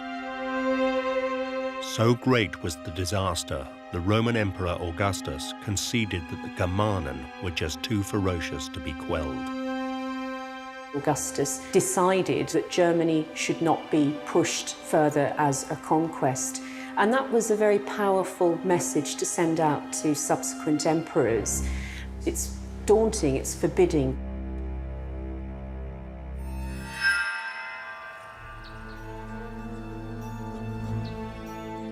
The Nazis claimed that the modern Germans were the direct descendants of King Hermann's fearsome warriors. They also believed that the book, the Germania, held written proof of the superiority of their ancestors. The fabled Germania was written not by a German, but by the Roman senator and orator Cornelius Tacitus around the year 98 AD. He was one of the most accomplished speakers of his generation, and he had an exemplary political career. He even became a consul and became what many people believe is the greatest Roman historian. Tacitus wrote at the time of the most decadent period in Roman history. His works describe every sordid detail of the reigns of Rome's leaders, the Emperor Tiberius, Claudius, and Nero. But for the Germanen, Tacitus was apparently full of praise. He says that no other nation, no other group of people had troubled the Romans so much as the Germans with their strong sense of liberty. In the book, The Germania, Tacitus describes in admiring detail the culture of the Germanian tribes, the gods they worship, how they select their kings, what weapons they use in battle, and their custom of fiercely training their youth as warriors. Their characteristics are very much, I think, put on a pedestal as qualities that Romans actually admire. For example, their chastity and their simplicity in terms of not being interested in money, in profit, and that sort of thing. No one in Germany laughs at vice, nor do they call it the fashion to corrupt and to be corrupted. They choose their kings by birth, their generals by merit. No nation indulges more profusely in entertainments and hospitality. Tacitus's descriptions appeared to match the image of their ancestors that the Nazis were keen to promote to the German people. You're presented with idealised native types who have a certain kind of purity about them and go about things in a very different way from Romans.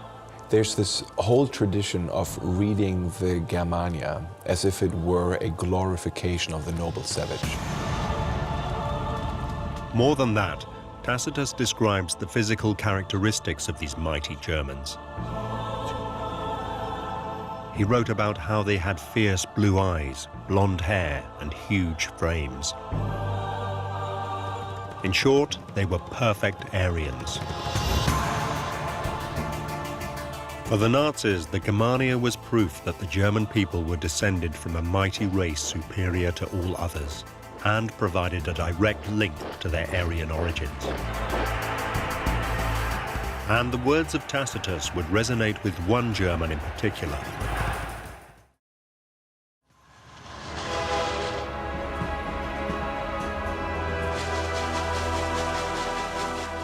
In 1924, a young failed chicken farmer called Heinrich Himmler read the Germania on a long train journey and would be inspired by the words of Tacitus. There he found, written by a Roman historian 2,000 years before, many of the things that he already believed in, so he basically found them confirmed. After reading the Germania, the young Himmler confided to his diary, I was lost in the glorious image of the loftiness, purity, and nobleness of our ancestors. He wrote down in his diary that he hoped that the Germans would be so again, so it had a huge impact on him.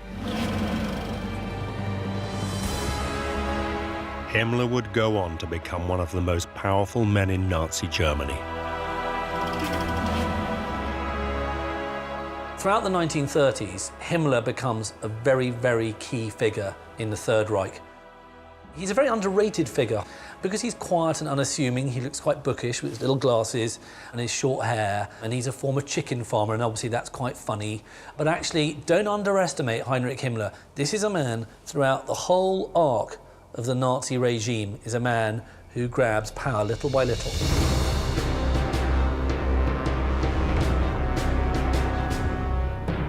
Himmler rose to be head of the SS, a fearsome paramilitary organization which controlled much of the Nazi state. And Himmler would shape his SS in the image of the warrior race described in the Germania. One could in many ways say that what he promised himself in his diary in 1924, he would then try to live up to as the leader of the SS. He himself conceived of the SS as the vanguard of the future Germanic Empire. But more than that, Himmler believed the words of Tacitus didn't just have lessons for the SS, but for all true Germans.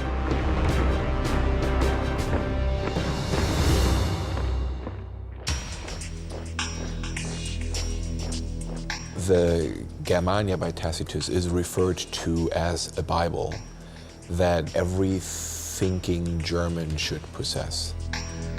because people should aspire to be as morally elevated, straightforward, honorable, direct, and brave as their Germanic ancestors allegedly had been. Himmler wanted the Nazi state to be a reflection of the ancient German society described by Tacitus.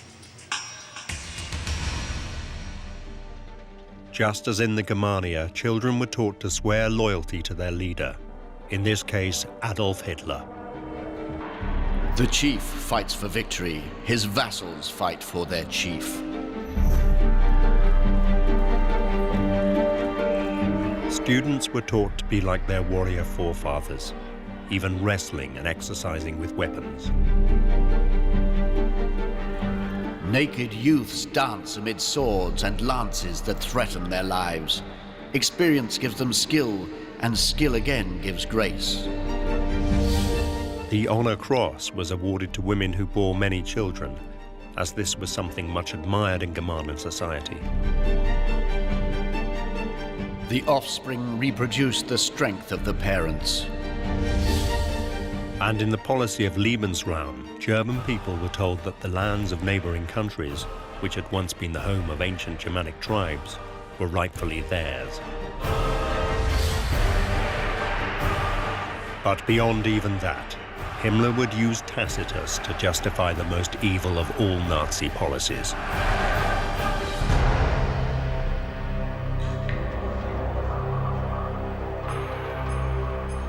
In 1935, the Nazis implemented the first of many racial laws. Called the Law for the Protection of German Blood and Honor, it was an ominous first step in the Nazis' anti-Jewish policies. It prohibits marriages between Aryan Germans and Jewish Germans. And it was based on one paragraph of the Germania. Key line in Germania is when Tacitus writes that the Germans are a people unto themselves, the implication being that there's no breeding with any other race or with any other people. They're a homogeneous group of people. Tacitus said they hadn't mixed with other people. So not only were they indigenous, but they were pure and unlike any other people. The Nazis were using the words of Tacitus to justify policies which would unleash an unimaginable terror on the world. It gives an academic justification to the idea of a difference between peoples. And once you create the idea that some races are inferior, you then create the idea that some lives are worth less than others. And once you create that idea, then you've got a legitimacy to start murdering people, you know, by the race load.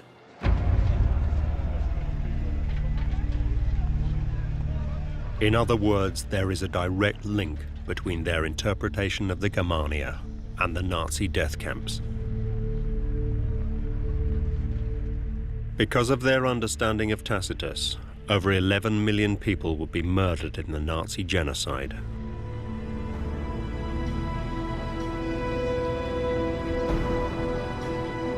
That's how disastrously influential that particular paragraph was. So important was this book to Nazi ideology that Himmler desperately wanted the authentic text. The trouble was that no one knew what had happened to Tacitus's original manuscript.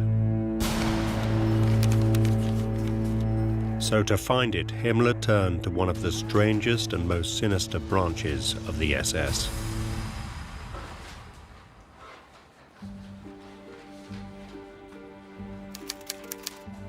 It was known as the Ahnenerbe and had been created by Himmler in 1935.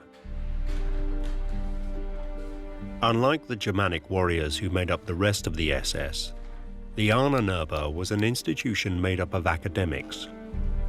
If you want the classic example of how the Nazis manipulated intellectualism and academic behavior, you can go no further than look at the Ahnenerbe. This was an institution set up ultimately by Himmler to research, quote-unquote, German ancestry. And it was to look at how you could construct a mythology of Aryanism and Germanic culture. The Ahnenerbe were charged with rewriting history to help Himmler to prove that the Aryan Germanic people were superior to all other races. The Studienstiftung Ahnenerbe. There were genuine intellectuals and researchers and scientists working side by side with real cranks. And there were around 100 academics of various different sorts working there. You had a support staff of about the same size. So you've got about 200 people. And the Ahnenerbe can't just be seen as a kind of harmless bunch of corrupted academics who were just sucking up to the Nazis. Because what they were proving was helping to create a worldview that was in essence evil.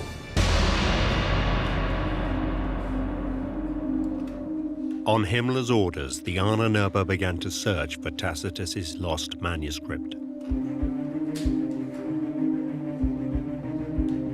Immediately, they encountered a problem. Tacitus's original no longer existed.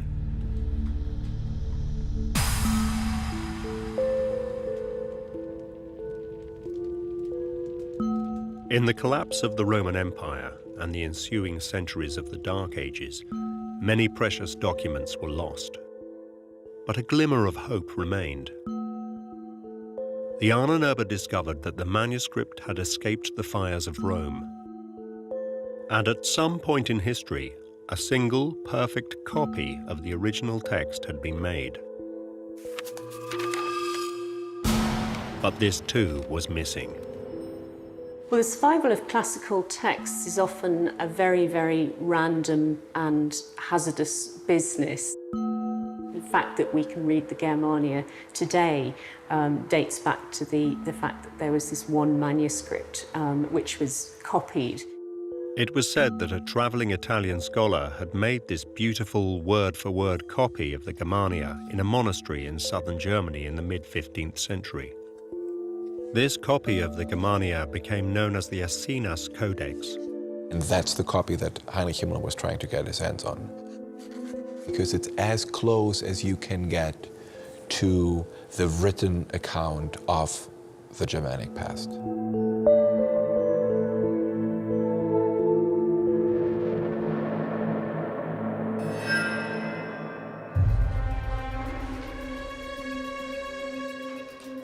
The Ahnenerbe immediately began hunting down the Assinas Codex. They scoured the world in their search. And eventually they brought some good news to Himmler.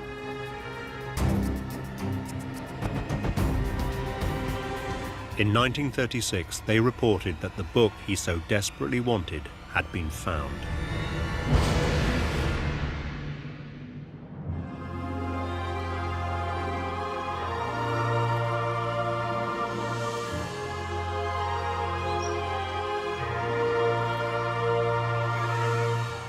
The Assinas Codex had been traced to the east of Italy. For 200 years it had lain in obscurity in the vast private library of an Italian count, the Count Aurelio Baldeschi Baliani.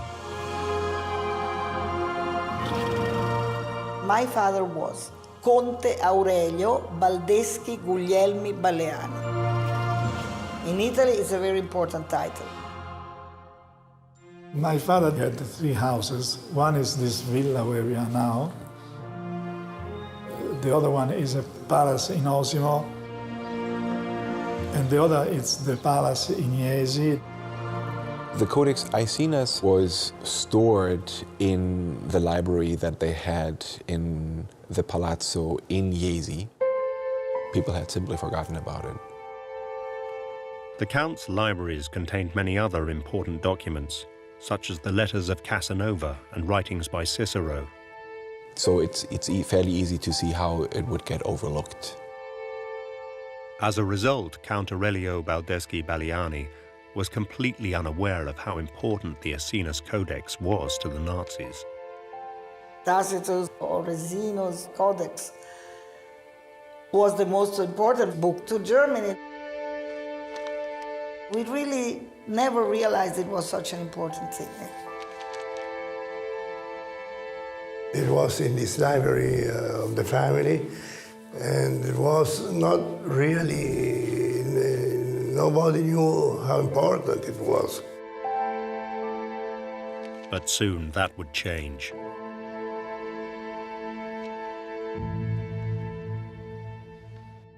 Prima di tutto l'agricoltura, che deve trovare sbocchi per i prodotti ubertosi delle vostre terre. In 1936, Italy was ruled over by Benito Mussolini. Like Hitler, he was another fascist leader.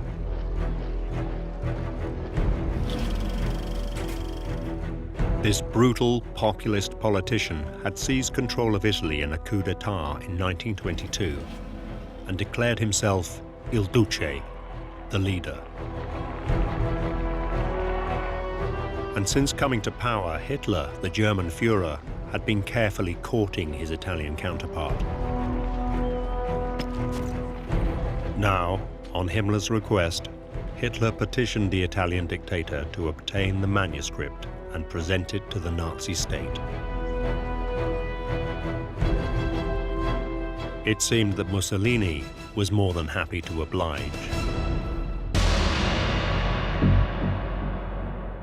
Mussolini thought, well, if Hitler wants this book very badly, it's a good idea to give it to him, to try and take it from the family. Himmler was convinced that it was only a matter of time before he would have it in his grasp.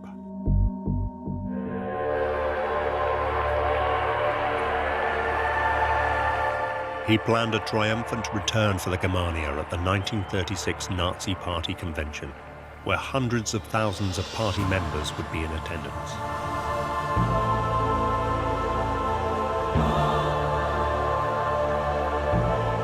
An enormous Germanic room was built with huge panels featuring quotes from Tacitus, and above the door was a quotation from Hitler himself.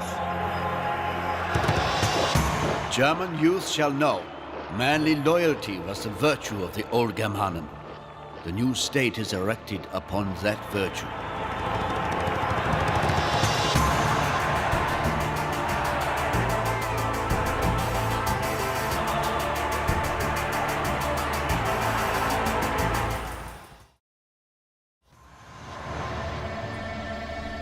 But Himmler hadn't reckoned on the stubbornness of the Count Baldeschi-Balliani.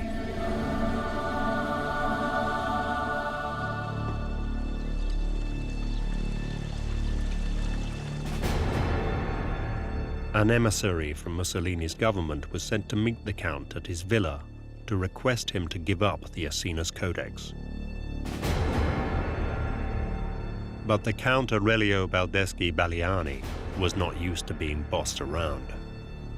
Mussolini wanted to give it to Hitler as a present, but my father actually didn't like fascism. He didn't like Mussolini. The Count thought Mussolini was ridiculous, and he had no time for the pompous upstart's demands.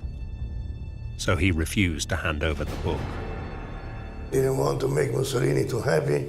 He didn't want to make Hitler happy. I mean, he didn't want to give it away.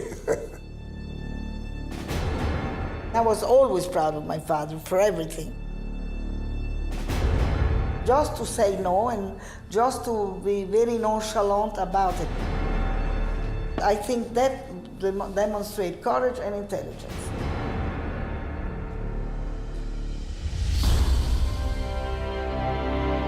Himmler was infuriated by Mussolini's failure. To make matters worse, his best hope of getting the book, Hitler, was losing interest in Himmler's obsessions. Adolf Hitler had, in private conversations on more than one occasion, only snide comments to make. He couldn't quite see what these scholar types, so fascinated with the Germanic past, actually had to contribute to the rise of the German state. Himmler liked surrounding himself with all this mythology, whereas Hitler thought this was going all a little bit too far. He saw it as being unnecessary. To him, it was about politics and power.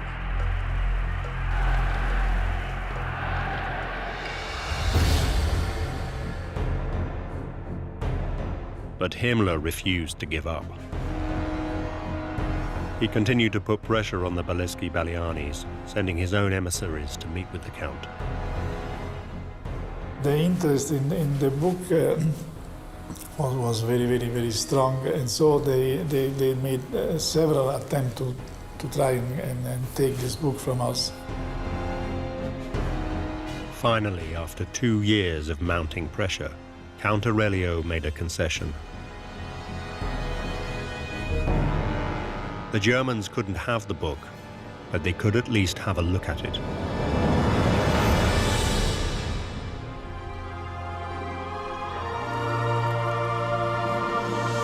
Just before the outbreak of the war, the Count packed up the book and sent it to Rome, where it would be photographed for Himmler. In Rome, it was presented to Himmler's emissary. A member of Ahnenerbe, Rudolf Till, was given access to the Codex Aesinas in Italy, and he was able to produce a set of photographs. The Ahnenerbe used these photographs to produce a Nazi edition of the Aesinas Codex.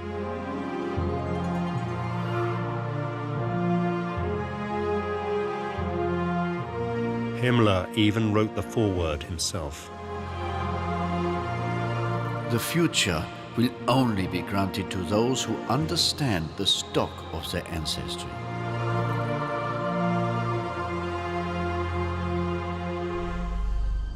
But for Himmler, even this was not enough. All he had was a facsimile. He was determined to possess the original. And one day, he would have the chance to take it. In 1939, Hitler plunged the world into war. Under Mussolini, Italy was Germany's most important ally. The two dictators eventually found themselves fighting both the Western powers and Russia.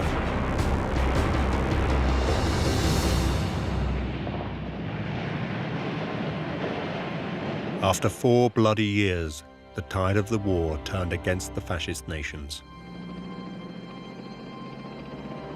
In 1943, Allied forces landed in the south of Italy.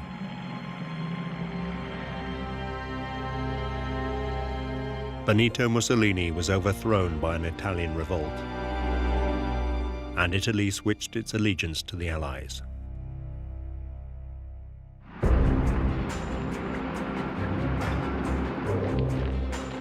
To shore up his southern flank, Hitler was forced to send German troops into Italy.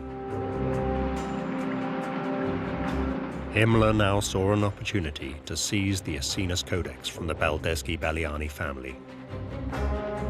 So with the German advance, Himmler now sent an entire unit of his own SS troops to the region, with the express purpose of tracking the book down. But where was it?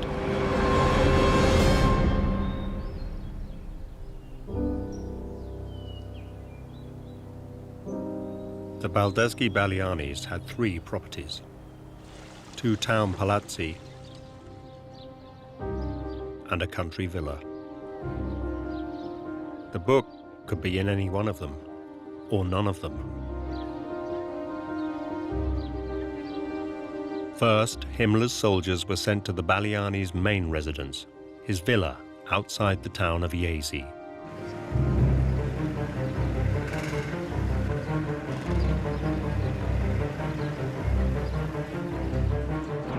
After Mussolini was dead, at the end, the Germans came looking themselves for the book.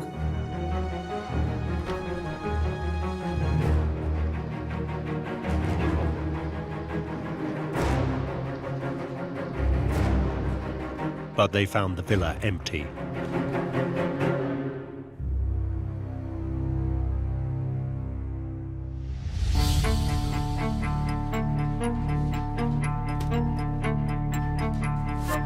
Days before, the Count had moved his family out of the villa to one of his other properties to protect them.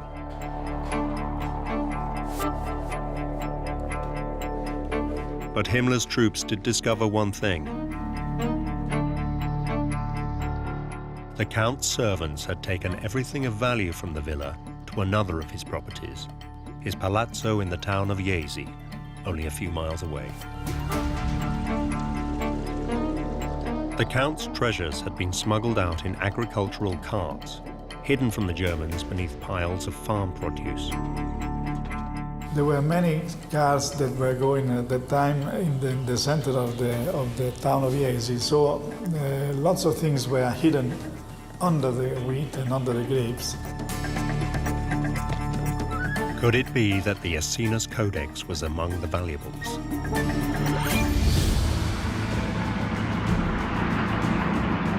So now Himmler's troops rushed to the palazzo in Jesi. They asked for the book in a very aggressive way. And also here, the waiters and the chauffeurs and all the people working in the house, maybe pretending they didn't understand the language, maybe risking also their life, because I mean, at those times, life was not so safe like it can be today in this kind of situation. But once again, Himmler's troops found nothing. Neither the Germania nor the Baldeschi family were in the villa at Jesi.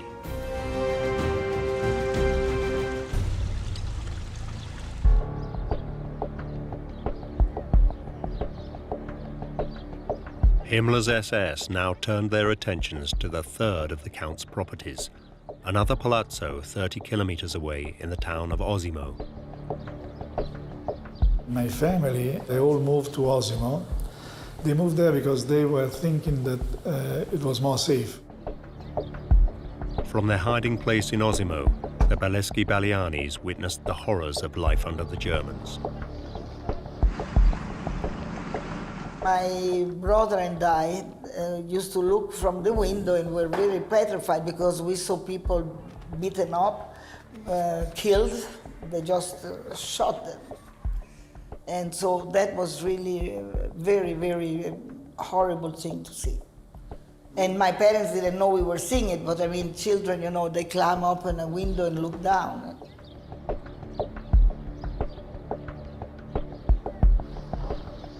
Eventually, Himmler's soldiers arrived at the palazzo itself.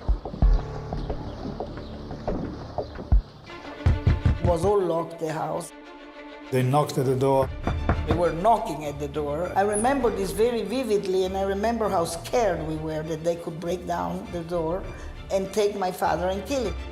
As the Germans searched the palazzo, the family hid in the cellars below. I was 10 years old. My brother, one was 9, the other was even less. It was a terrible experience. We spent 18 days down in the cellars without ever coming up. Himmler's soldiers scoured the house. But they never found the cellar door, and the Baldeschi-Baliani family remained safe. So did the book.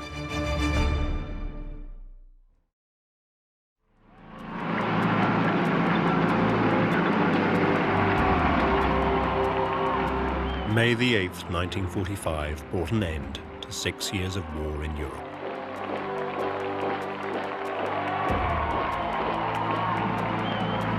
The Nazi dream of a 1,000-year Reich based on the foundations of an ancient Germanic culture had come to nothing.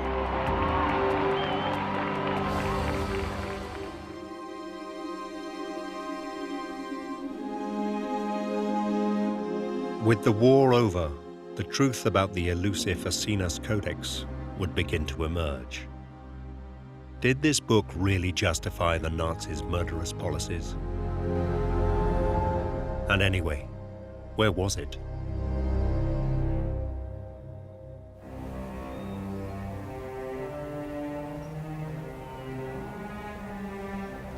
One mystery was easily solved. The book had never moved from the first place that Himmler's troops had gone searching for it. The Baldeschi-Baliani's villa outside Jesi had a secret room. This room has a false window. From the outside you see it, but in fact it's not a window that you can open.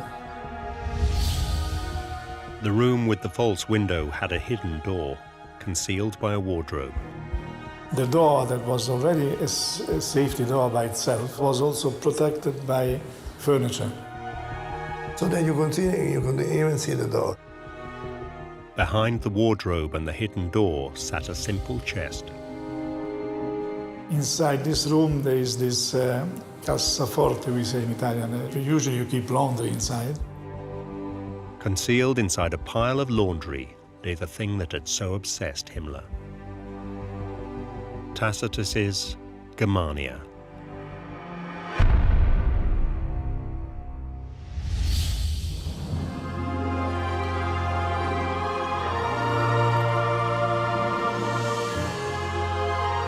With the threat of the Nazis gone, the Baldeschi-Balianis no longer had to hide the book.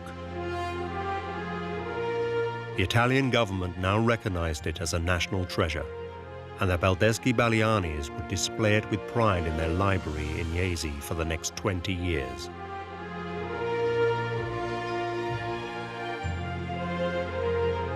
Every year, the Italian government sent some inspectors to see if the book was still with us, if it was well kept. One year, the inspectors asked the Count to bring the book to Florence, as they couldn't make it to Jesi. In 1966, they were in Florence, these inspectors, and they said, well, I'll take the book to Florence and I'll show you the book there. The Count took the book to Florence in person, where he placed it in an underground bank vault overnight for safekeeping. The following day, he would take it to the inspectors. But then disaster.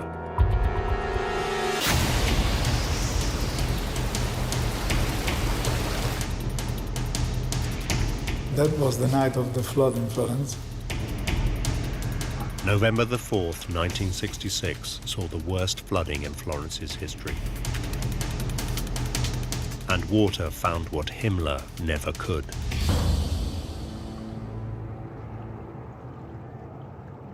A flood came, and they weren't waterproof. So all the water with the gas, with the oil and paintings, they all went completely ruined.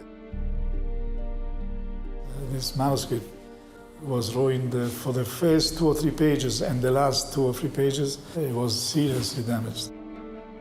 The first and the last pages were almost black. The writing looked like a negativa. It looked as if this treasure had been destroyed forever.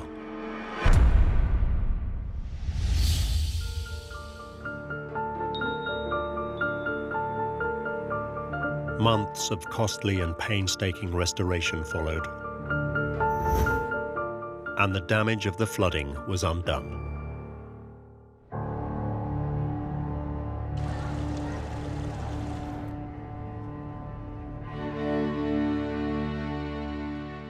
Today, the Essenes Codex sits in the Biblioteca Nazionale in Rome.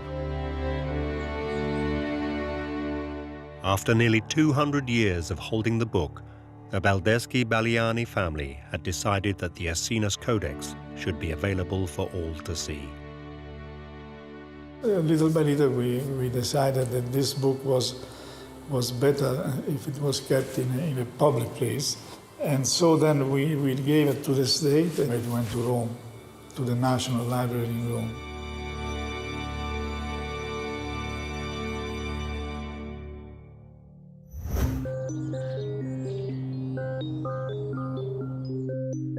Now that the oldest version of Tacitus's manuscript can be studied by experts from all nations, a very different picture of the ancient Germans than that promoted by Himmler has emerged. For a start, Tacitus was not as enraptured with the Germanen as Himmler had made out. Tacitus attributes several clearly negative characteristics to the Germanic tribes. He basically speaks of their tendency towards drunkenness. To pass an entire day and night in drinking disgraces no one. Their quarrels are seldom fought out with mere abuse, but commonly with wounds and bloodshed. They were represented as liking their drink too much and having banquets, feasts during the day, this sort of thing. They themselves lie buried in sloth, a strange combination in their nature that the same men should be so fond of idleness, so averse to peace.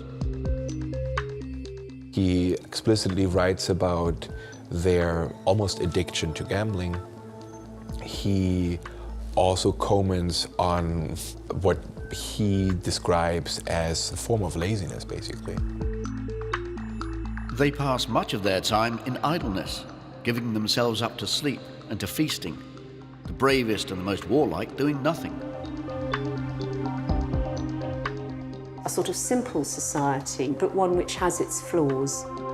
In fact, what Tacitus described was far from the perfect Aryan society claimed by Himmler. In every household, the children, naked and filthy. They will be overcome by their own vices as easily as by the arms of an enemy.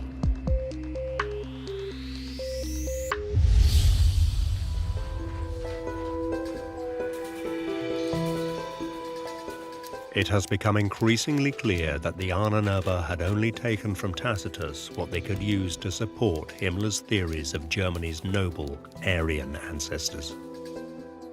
They blatantly misinterpreted, misread, and misquoted particular passages that didn't really fit their particular ideological view to make it fit their ideological view. They've been highly selective. They've taken little bits of it, primarily around chapter 4, where he's talking about their racial purity, their blue eyes, their blonde hair, that sort of thing. And they've taken this work and very much, I think, made it what they want it to be.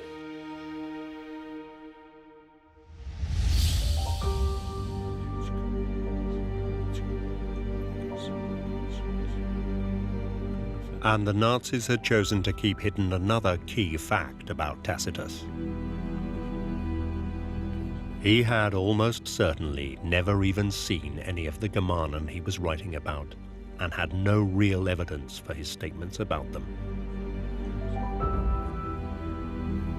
Some of his descriptions were plainly made up.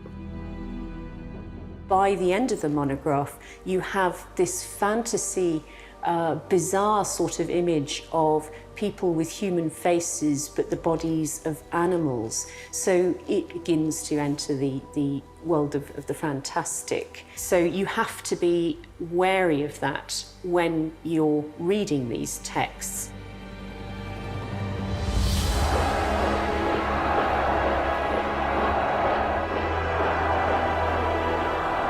Himmler also willfully ignored another fact. Modern-day Germans could not be the direct descendants of the Germanen. The Nazis, in referring to the Germanic tribes, referred to them as ancient Germans or the old Germans. And that's exactly the kind of step that you must not make, because it is a simplification. The Germani are different from the people that we would think of today as Germans. That's just the name that came to be used for the whole group of people.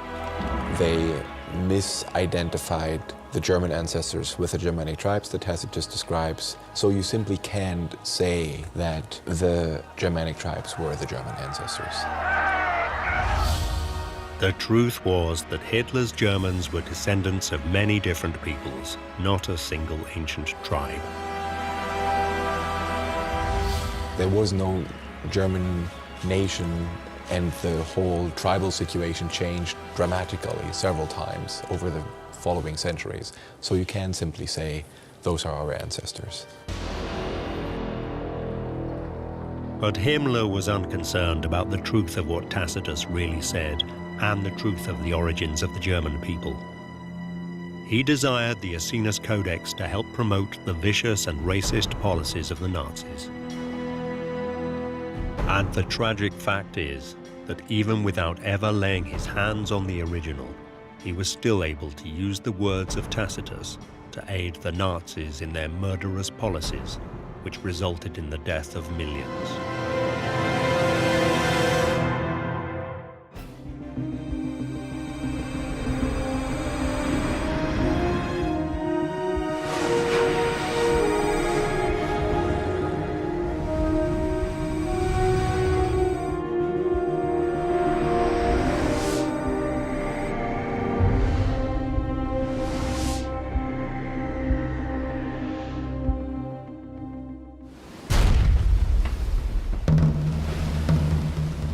In 1701, Captain Kidd was condemned as a pirate. Arch pirate and the common enemy of mankind. But with his death, the mystery of Kidd's hidden treasure was born.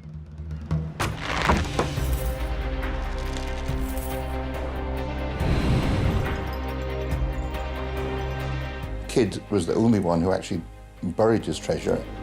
Over the centuries, many adventurers have tried to find his hoard. No one tried harder than Englishman Richard Knight. He got taken over by the ghost of Captain Kidd. This is a tale of epic sea voyages, unimaginable riches lost, secret compartments found, hidden treasure maps where X marks the spot, clues to the buried millions. And I said, "Have you really found it, Richard?" And he said, "Yes, I have." But Knight's daring expedition lands him in a Vietnamese jail, fearing for his life. He risked everything to unearth Captain Kidd's legendary treasure.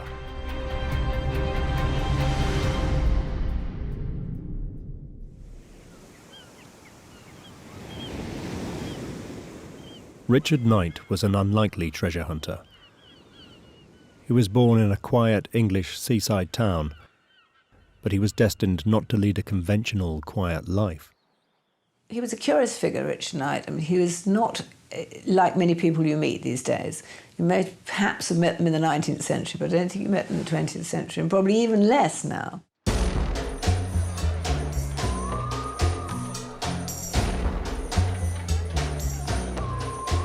Knight was a young man in the early 1960s when he moved to Paris. As a bon vivant, he enjoyed all that the city and the changing times had to offer. He was an adventurer, a chancer. I think that he wanted to enjoy life. He wanted to have seen everything, experienced everything. But Richard Knight was an entertainer, an actor. And he had come to Paris not just to have fun, but to study with the master of French mime, Marcel Marceau. He even had some success in his career. Knight played opposite the great Jacques Tati in his film comedy Playtime as a confused drunk. But it seems he never settled anywhere for long.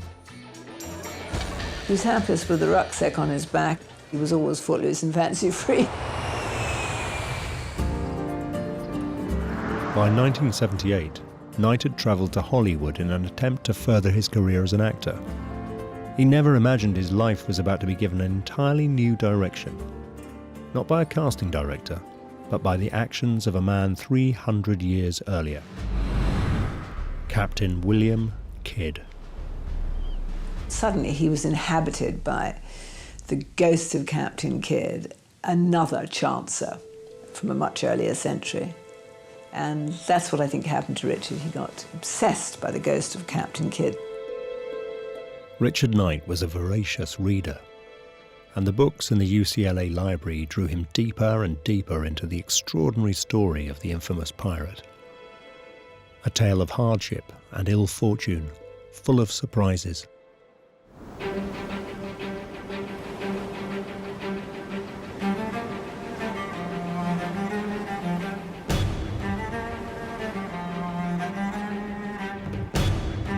Kidd was born in Dundee on the east coast of Scotland. around 1655, but he went to New York, and it was there that he became a seaman, and he essentially worked his way up right through the ranks from a cabin boy to a sea captain. It became one of the best respected sea captains in the Americas. In an unexpected twist, Knight discovered that when Captain Kidd sailed from London in February 1696, it was not as a pirate, but the very opposite, a pirate hunter, working for a consortium of wealthy English aristocrats and merchants.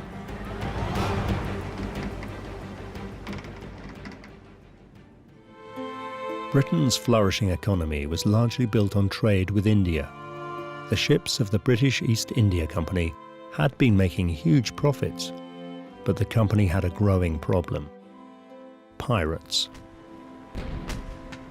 Disaster struck when English pirate Captain Avery teamed up with 5 other pirate captains to attack the Indian Mughal Emperor's convoy. They took a mammoth haul of over 500,000 gold and silver coins. The furious Mughal Emperor retaliated. His army attacked the company, and he threatened to put an end to English trade in India altogether. Captain William Kidd was commissioned by the British to hunt the pirates down. Not as an officer in the Royal Navy, but as a privateer. A privateer is somebody who has a ship and a crew who gets a license, a letter of marque, to go out and hunt down the enemies of the state. Kidd was given command of a newly built, powerful ship, the 34-gun Adventure Galley. So great was the crisis that Kidd's letter of marque, giving him permission to seize pirates, their ships, and their treasure in the king's name, was signed by King William III himself. He was a well-respected, hard, experienced sea captain. He felt he had the skills and the ship and the expertise to pull this one off. Kidd also had an added bonus. Britain was at war with France, so he could seize any enemy French ships he found. It was a confident Captain Kidd who set sail in the expectation that his share of the spoils would soon make him rich in captured ships and treasure. And the crew were also eager. It was actually one of the best, most lucrative opportunities that these people had in the late 17th century. The crew drew no pay. Their reward was a share of any ships and cargo taken, a system called no prey, no pay.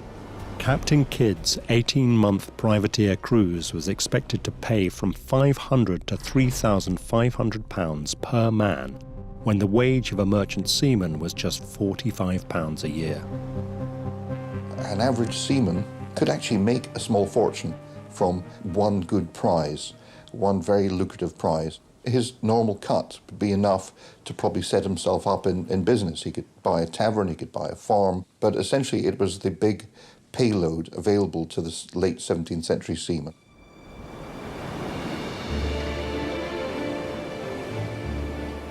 As the Adventure Galley rounded the Horn of Africa, cannon at the ready, Kidd was expecting to encounter and conquer the pirates in their popular haunts off Madagascar and in the Indian Ocean. But there was a serious problem. They weren't there. By the time he got to the Indian Ocean, all the ships he encountered were ones of allies, were English or Dutch ships. He couldn't find pirates, he couldn't find Frenchmen. So as the months rolled by and the crew weren't getting paid, things started to go badly wrong for him.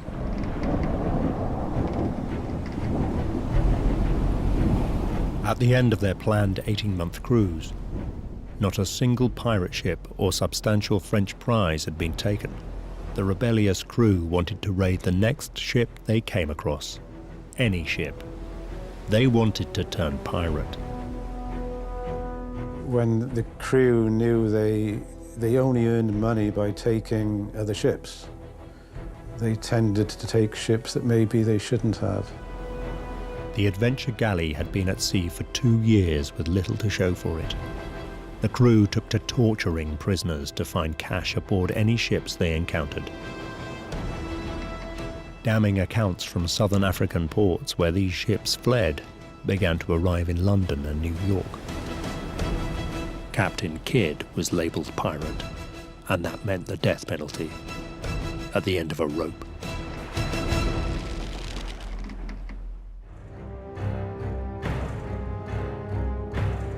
Knight learned that to calm his mutinous crew, enrich his powerful backers in London and save his own skin, Kidd needed a miracle.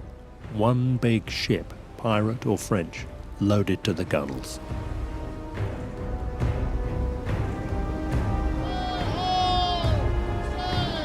As if in answer to Kidd's prayers, a cry rang out from the masthead. A ship had been sighted, a large, heavily laden merchant ship. In January 1698, he hit the jackpot. He found a ship called the Quetta Merchant, which contained a lot of valuable silks, gold jewellery. It was the mother lode. At last he'd found the right ship. The Quetta Merchant was no fighting pirate ship, but when her captain showed him French papers, Kidd could snap her up as a legitimate prize.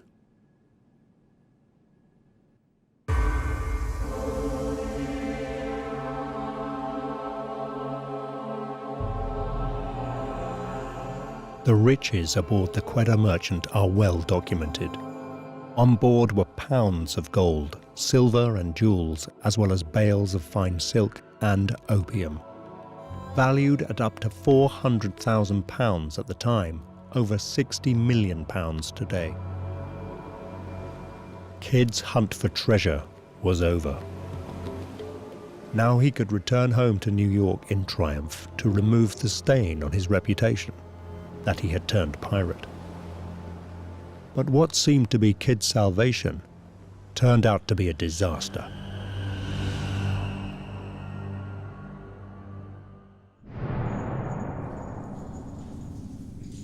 In New York, Kidd was swiftly arrested. The Quetta Merchant was not French, but belonged to a powerful Indian trader. Captain Kidd, who had been sent pirate hunting to pacify the Indian Moguls, had instead made the situation much worse. After capturing their treasure ship, the Indian merchants were demanding Kidd's blood. The British government were determined to pacify the all-powerful Indian merchants and desperate to safeguard the lucrative Far East trade. To buy his freedom, Kidd told of a treasure chest he'd buried on a nearby island. When the governor of New York, Lord Bellamont, dug it up, he found £14,000 in gold and jewels, worth today £2 million. But it bought Kidd no reprieve. The Indian emperor was baying for Kidd's blood, and the hapless Captain Kidd was shipped back to England to face trial for piracy and the hangman's rope. This was no ordinary trial. This wasn't justice. This was retribution. His name was so blackened that everyone just thought, this man's a pirate.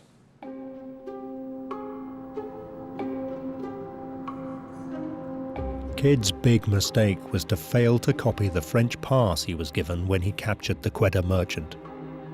Without it, he couldn't prove that he had seized the ship legitimately.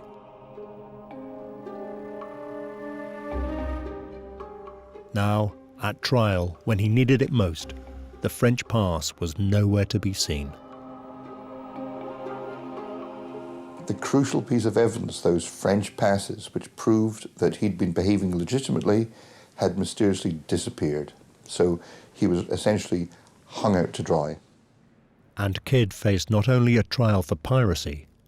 Just to make sure he met the hangman, they also tried him for murder.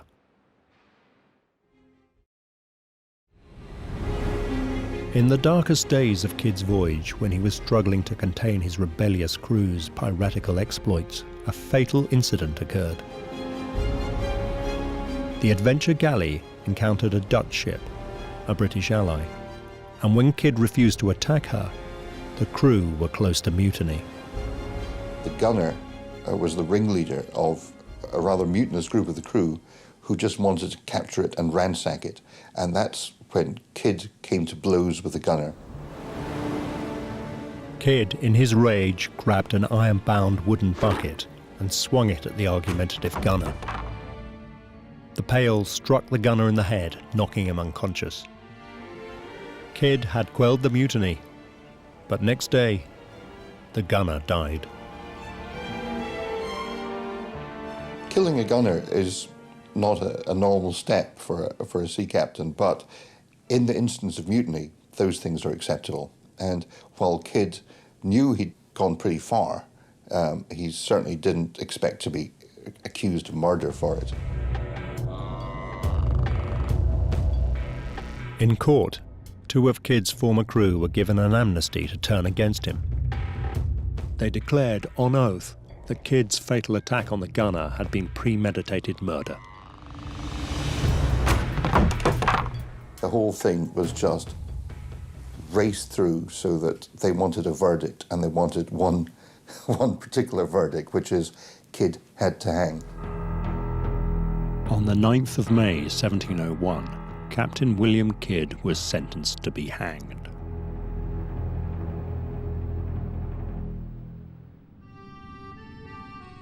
In a desperate attempt to escape his fate, he played what he hoped was a trump card.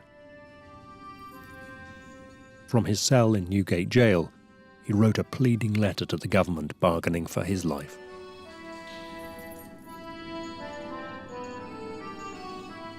I do most humbly pray that you will be pleased to represent to the Honourable House of Commons that in my late proceedings in the Indies I have lodged goods and treasure to the value of £100,000, which I desire the government may have the benefit of. Kidd was claiming he'd hidden a second, much greater treasure, what would now be worth £15 million, and that if they would spare his life, he would lead them to it. That's the germ that's sparked the interest of a lot of sort of treasure hunters ever since. It was in this letter that the legend of Captain Kidd's vast buried treasure was born. So certain was Kidd about the hoard, he made it clear that they should hang him if he did not deliver. If I fail therein, I desire no favour, but to be forthwith executed according to my sentence. Sir, your unfortunate humble servant, William Kidd. The government, however, stood to lose a far greater sum than £15 million, all trade with India. It did not take the bait. The Indian moguls had to be appeased with Kidd's very public death.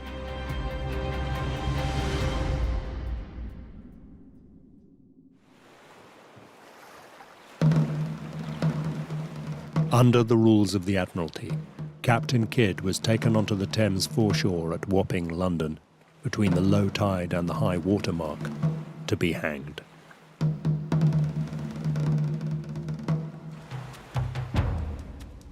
But his execution did not go smoothly. When he was turned off the ladder, the rope snapped. He must have thought he's actually had the first lucky break he's had for about 6 years, where often that's seen as a legitimate reprieve. In Kidd's case, he was just marched back up onto the scaffold, a new rope was found, and he was shoved off into oblivion.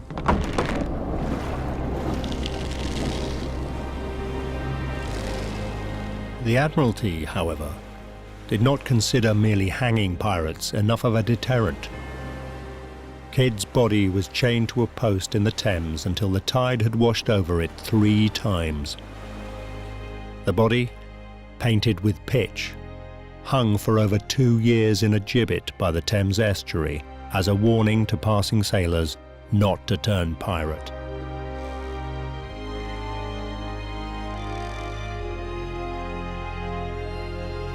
But the legend of Kidd's treasure would never die.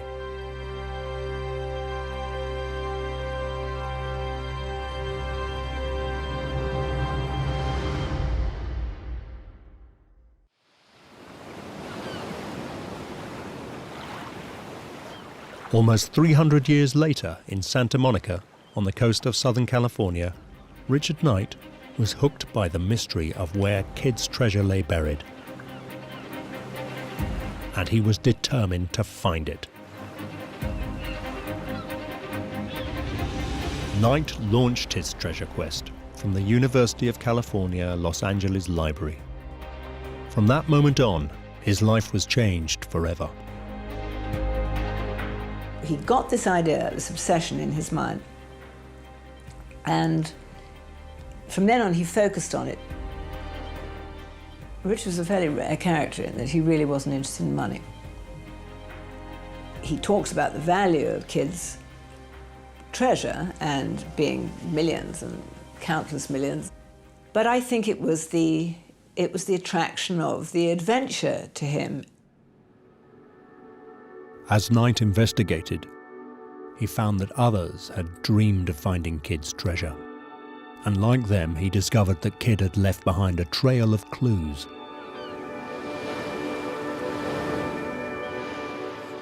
Kidd's treasure trail starts in 1929 on the south coast of England in Eastbourne. It was the hometown of middle-aged bachelor Hubert Palmer. He was a retired solicitor who loved to collect pirate relics. One day in 1929, he came in possession of an old oak bureau that was reputedly once belonged to Captain Kidd. And it had a brass plate attached to the front, William Kidd, Adventure Galley, 1696. Whilst writing at the bureau one day, Palmer must have leant on it a little more than usual. One of the supporting runners broke off. When Palmer examined it, he saw on the end, in wax, a very small impression of an anchor. He guessed something must be inside this runner, so he carefully took the wax imprint from the end, and inside he found a brass tube. Knight discovered that Palmer had found wrapped around the brass tube a parchment. It was a map, a treasure map.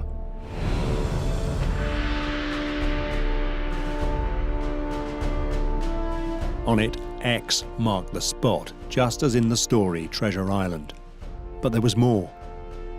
At the top were the words China Sea, on the left a compass north bearing, and at the bottom Kidd's initials, WK.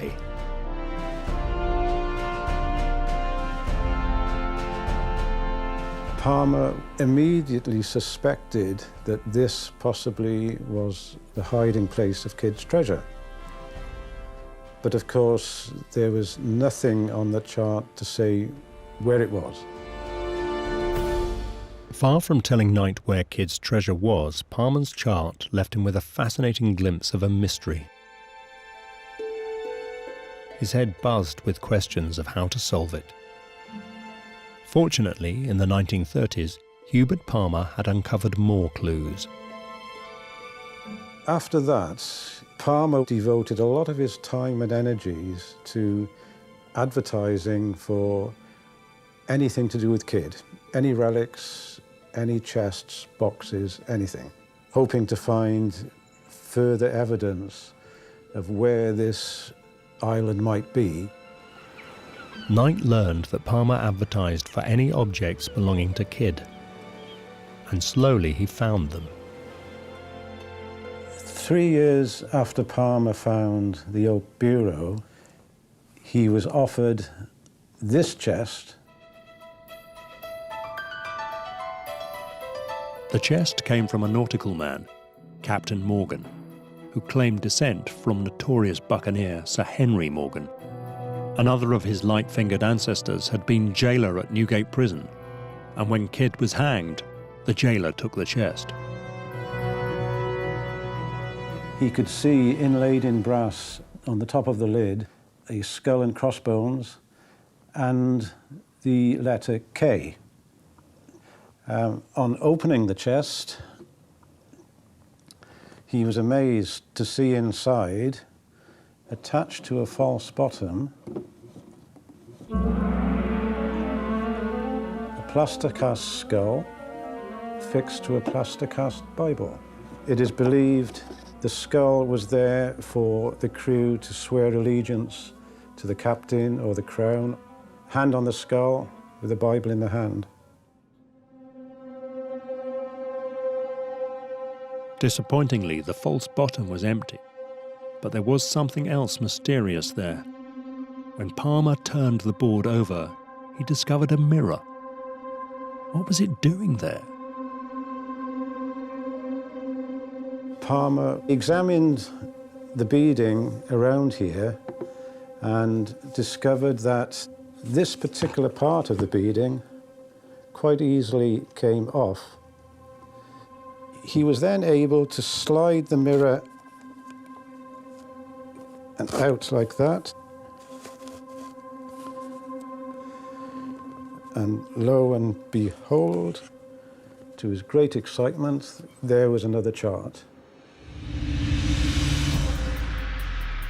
Knight, just like Palmer, was excited by the fact that the outline of this chart was almost identical to the first one, but it contained more information. 515 southeast by 50 north, 36 northeast rocks, 3 feet by 3 feet by 4. Knight now became convinced these were directions to the treasure. But apart from the clue China Sea, he had no idea of the island's whereabouts. No latitude or longitude. He needed more. Fortunately for Knight, Palmer had another piece of extraordinary good luck. When 2 years later, he was able to buy a chest that once belonged to Captain Kidd's wife, Sarah. This is known as Sarah Kidd's workbox. There is an inlaid brass plate on the top which says William and Sarah Kidd, their box, 1699. Meticulous as always, Palmer measured the box inside and out. There was a discrepancy, leading him to suspect a secret compartment in the base. Palmer discovered on the end that there were 2 or 3 hidden nails or screws disguised in there. He eventually managed to undo these and work this beading edge off, and this revealed the hidden compartment underneath. He probed inside and discovered a parchment showing another chart.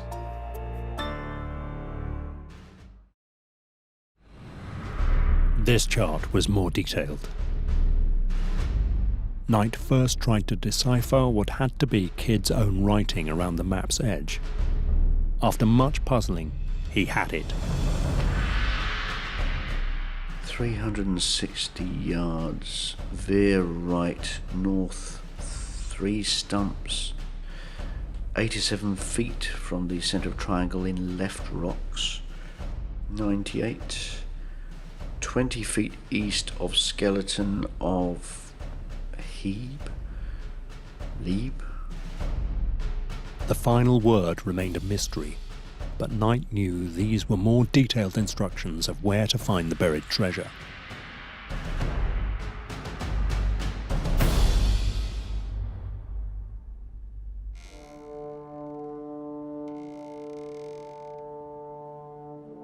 Crucially, this chart showed latitude and longitude. Knight now had what he needed, a way to pinpoint the island itself. But there was a snag. The longitude was hard to read.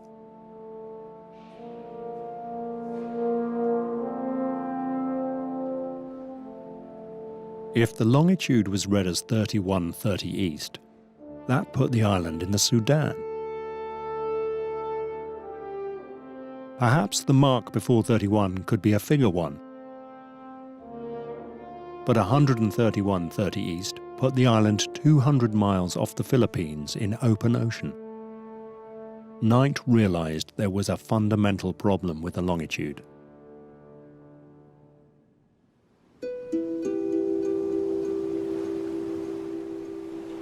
The modern maps Knight examined used the International Zero Meridian passing through the Royal Observatory at Greenwich, London. But then he realised charts in Captain Kidd's time referenced other zero meridians. The French favoured Paris, the Spanish Cadiz. The high mountain of Tenerife was also popular with seafarers. The longitude of the treasure island would depend on which chart Kidd had been using. So when looking at a chart of the 17th century or earlier, you had to know what meridian was in use at that time. And that's one of the problems with these charts. What meridian did Kidd use?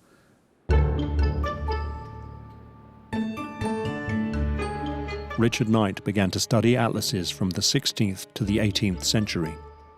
They were beautiful and ornate, and none recorded longitude from the zero meridian at Greenwich. Knight applied the Kidd treasure map longitudes. The first, 3130 east, put the island in Nigeria. No good at all. But the second longitude, 131.30 east, indicated the island lay somewhere between Burma and the Philippines. That meant the South China Sea. This was more like it. China Sea, just as on the Kidd treasure maps. Slowly he put together this idea that he had solved the mystery that nobody else had.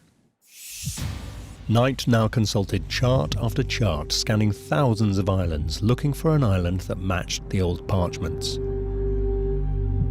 Then, at last, on French Admiralty Hydrographic Chart number 3686 of 1879, there it was. Hon-Tre-Lon. Right shape, right orientation, right name. Hon-Tre-Lon is called in English Grand Pirate Island. But it was right in the worst possible spot imaginable. Hon-Tre-Lon was in the territorial waters of a country which, after a long, bitter war with the USA, was hostile to Westerners. Communist Vietnam. Nobody had looked there because of the Vietnam War, because they were communist, because the politics had changed. It wasn't a place where you did pitch up and suddenly look for treasure. So he decided that he was the person who was going to brave all the odds and go and prove to the world that his theory was right.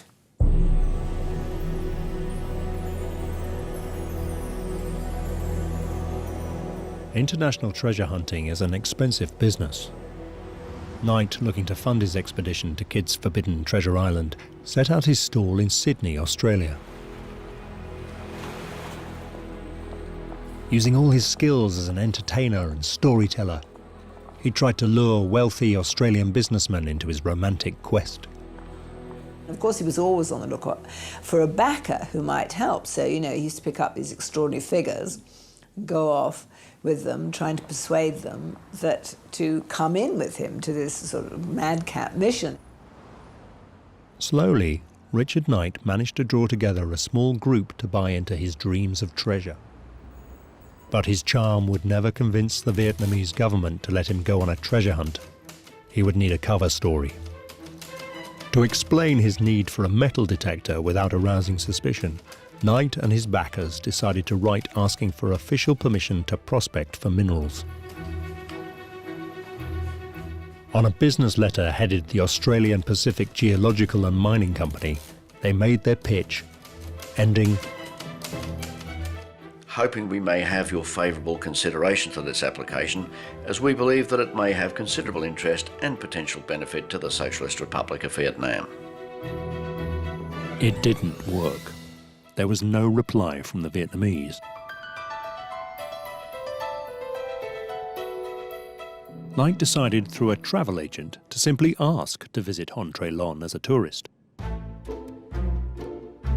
This time he did get a reply, but it exactly followed the Communist Party line.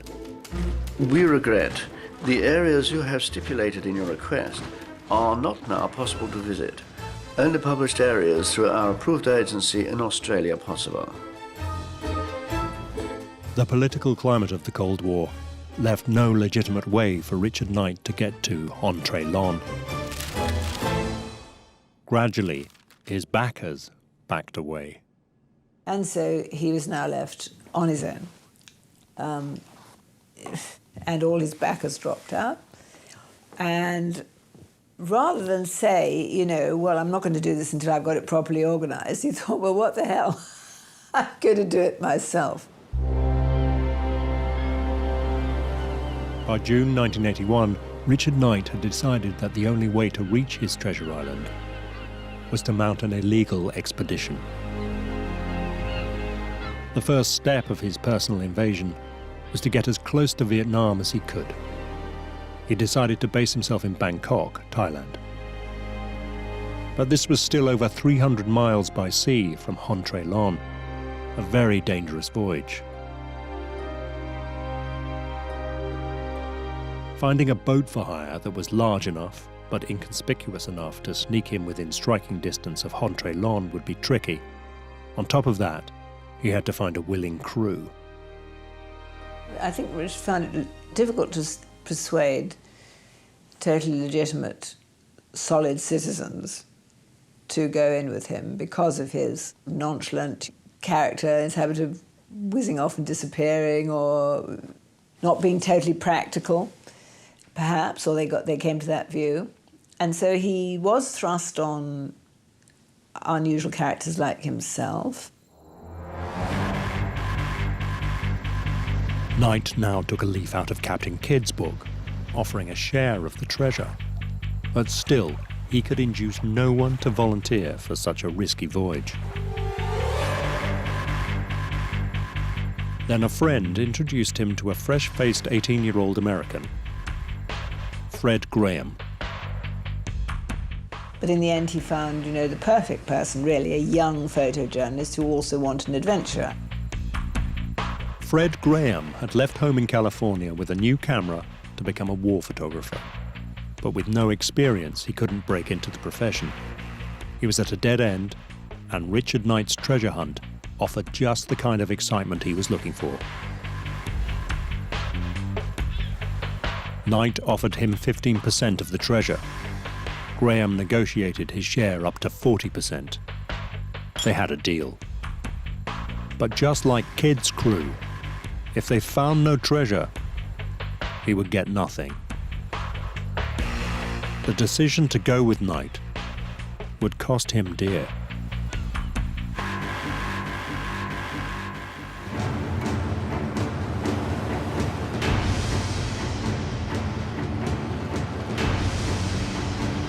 Just 2 days later, towards the end of May 1983, Knight and Graham were in high spirits as they set their bow into the Gulf of Thailand.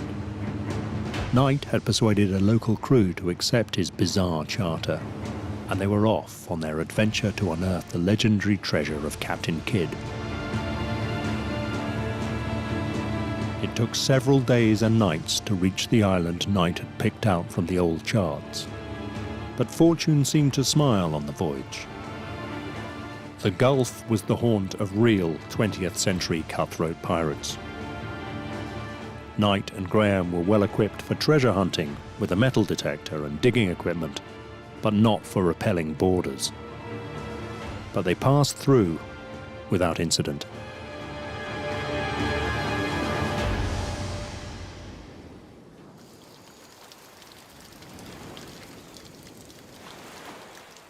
After days at sea, Knight and Graham landed on their treasure island. Knight's crazy plan seemed to be working rather well. All was quiet, and Knight decided that they would wait until first light to unearth the legendary treasure of Captain Kidd. It had, after all, waited almost 300 years. It could surely wait one more night.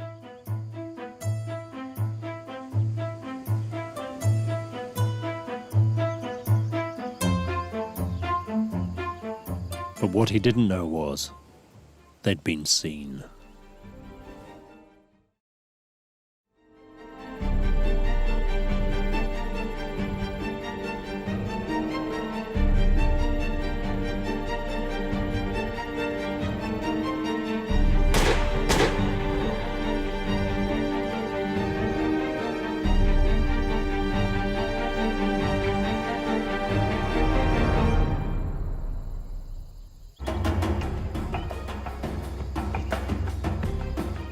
The Vietnamese had endless questions to fire at Richard Knight. Who are you? Where are you from? What is this equipment for? Any answers to do with treasure hunting were met with scorn. They were convinced he was an American spy working for the Western imperialist CIA.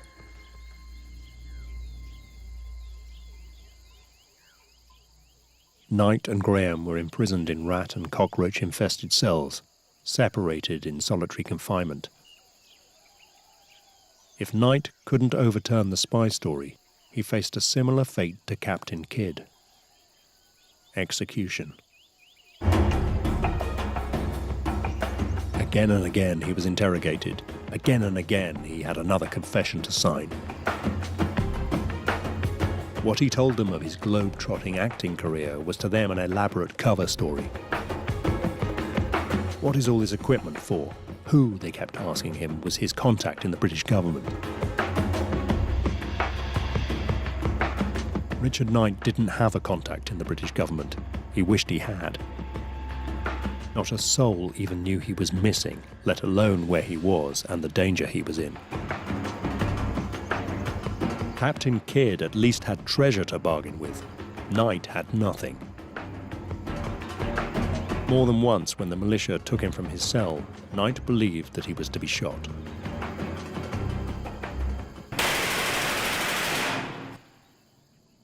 I think he weathered jail quite well. He had all sorts of diversionary tactics to fall back on. He took to playing imaginary games of golf, reliving visits to Blackpool, analysing gambling systems and besting imaginary opponents with a homemade pack of cards. He could always find something within himself to withstand those long solitary and potentially dangerous situations, largely because there's a huge imagination, I think. But as month after month passed, Knight fought for his sanity. He gave each corner of the cell a function, one to look to the future, another to look to the past, one for prayer, another for comedy. But after 4 months with no contact from either the British or US governments, it seemed he might never get out alive. But he was unaware there was one faint hope. Just before the ill-fated treasure hunt, young Fred Graham had wisely arranged for a letter to be posted to his father if he wasn't back in 30 days. He wrote, "If you're reading this letter, something has gone very wrong. Either I am dead or in prison." Graham's letter saved them both.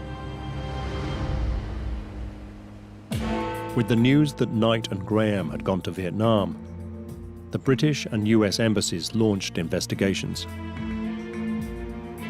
The Minister of State at the Foreign Office, Richard Luce, also the Knight's local MP, wrote to Knight's mother. "You can rest assured that the embassy will continue to press the Vietnamese to let them know where your son is being held." The diplomatic activity worked. The Vietnamese admitted they had arrested Knight and Graham for violating the territory of the Socialist Republic of Vietnam, and they were in prison. But now, the Vietnamese played pirate, demanding a ransom of $10,000 per man. But neither the US nor the British government would pay a penny. The British government would not pay a ransom, would they? They don't pay official ransoms. They always make a thing of, we don't pay, otherwise it just happens again. By the 17th of May 1984, Fred Graham was free and returned to America 40 pounds lighter than when he had left home on his adventures. His family and friends in California had raised the money, limiting his captivity to less than a year. The unfortunate Richard Knight stayed in jail.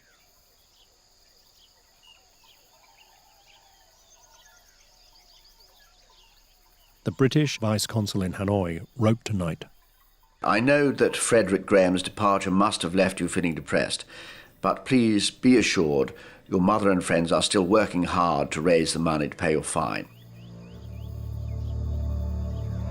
After over a year in captivity, they'd raised only $2,000, still $8,000 short. Knight waited in prison alone through June and July, but then in August, the British consul wrote to tell him he'd had an extraordinary stroke of luck.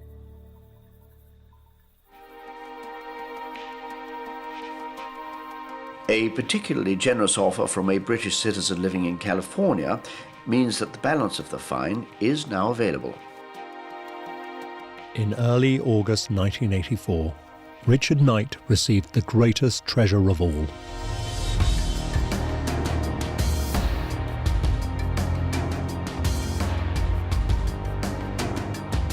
His freedom.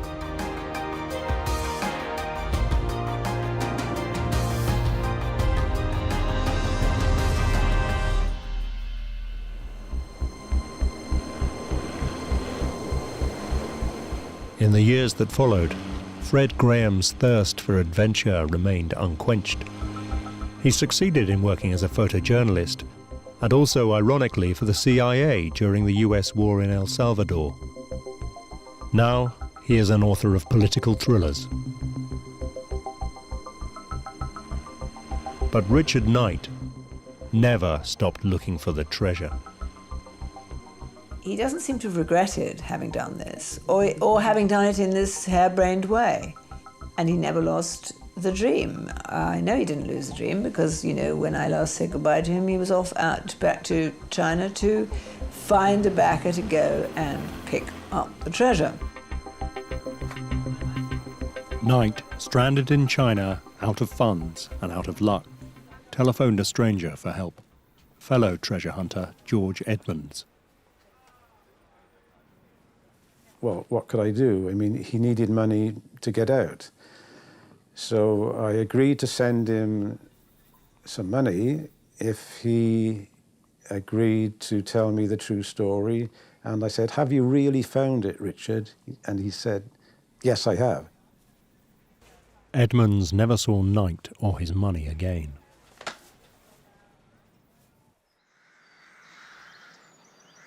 Richard Knight died in Carlisle in the north of England in 2002. So what is the truth of Kidd's legendary treasure?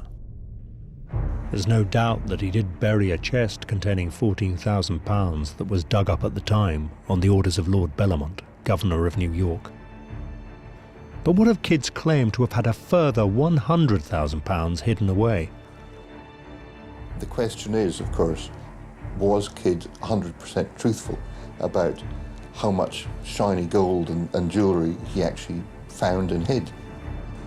Did Captain Kidd really intend to guide a ship to a vast buried hoard? Or was the treasure a last desperate bid for his life? Did he intend, once at sea, to pull off a daring escape? I'd be very surprised if any treasure is found, any of Kidd's treasure ever comes to light. I think Lord Bellamont basically managed to get his hands on the entire haul. Nothing, it seems, puts off a dedicated treasure hunter. For George Edmonds, this dark cloud still has the glint of a silver lining. He believes he has properly deciphered the Kidd treasure maps. The charts do lead to a treasure, but it is nothing whatsoever to do with Kidd. Edmonds believes he has located a new treasure island, where no treasure hunters have been before. Just like Richard Knight, just like every serious treasure hunter, George Edmonds plays his cards very close to his chest while he seeks backers for his expedition. I can't tell you where this island is because it is the result of 8 years of intensive research. Everything is in there. The solution of the clues on the charts and where this other island is, what the treasure is, and where it is. It seems that dreams of buried treasure never die. So it's still out there. I'm very confident of that.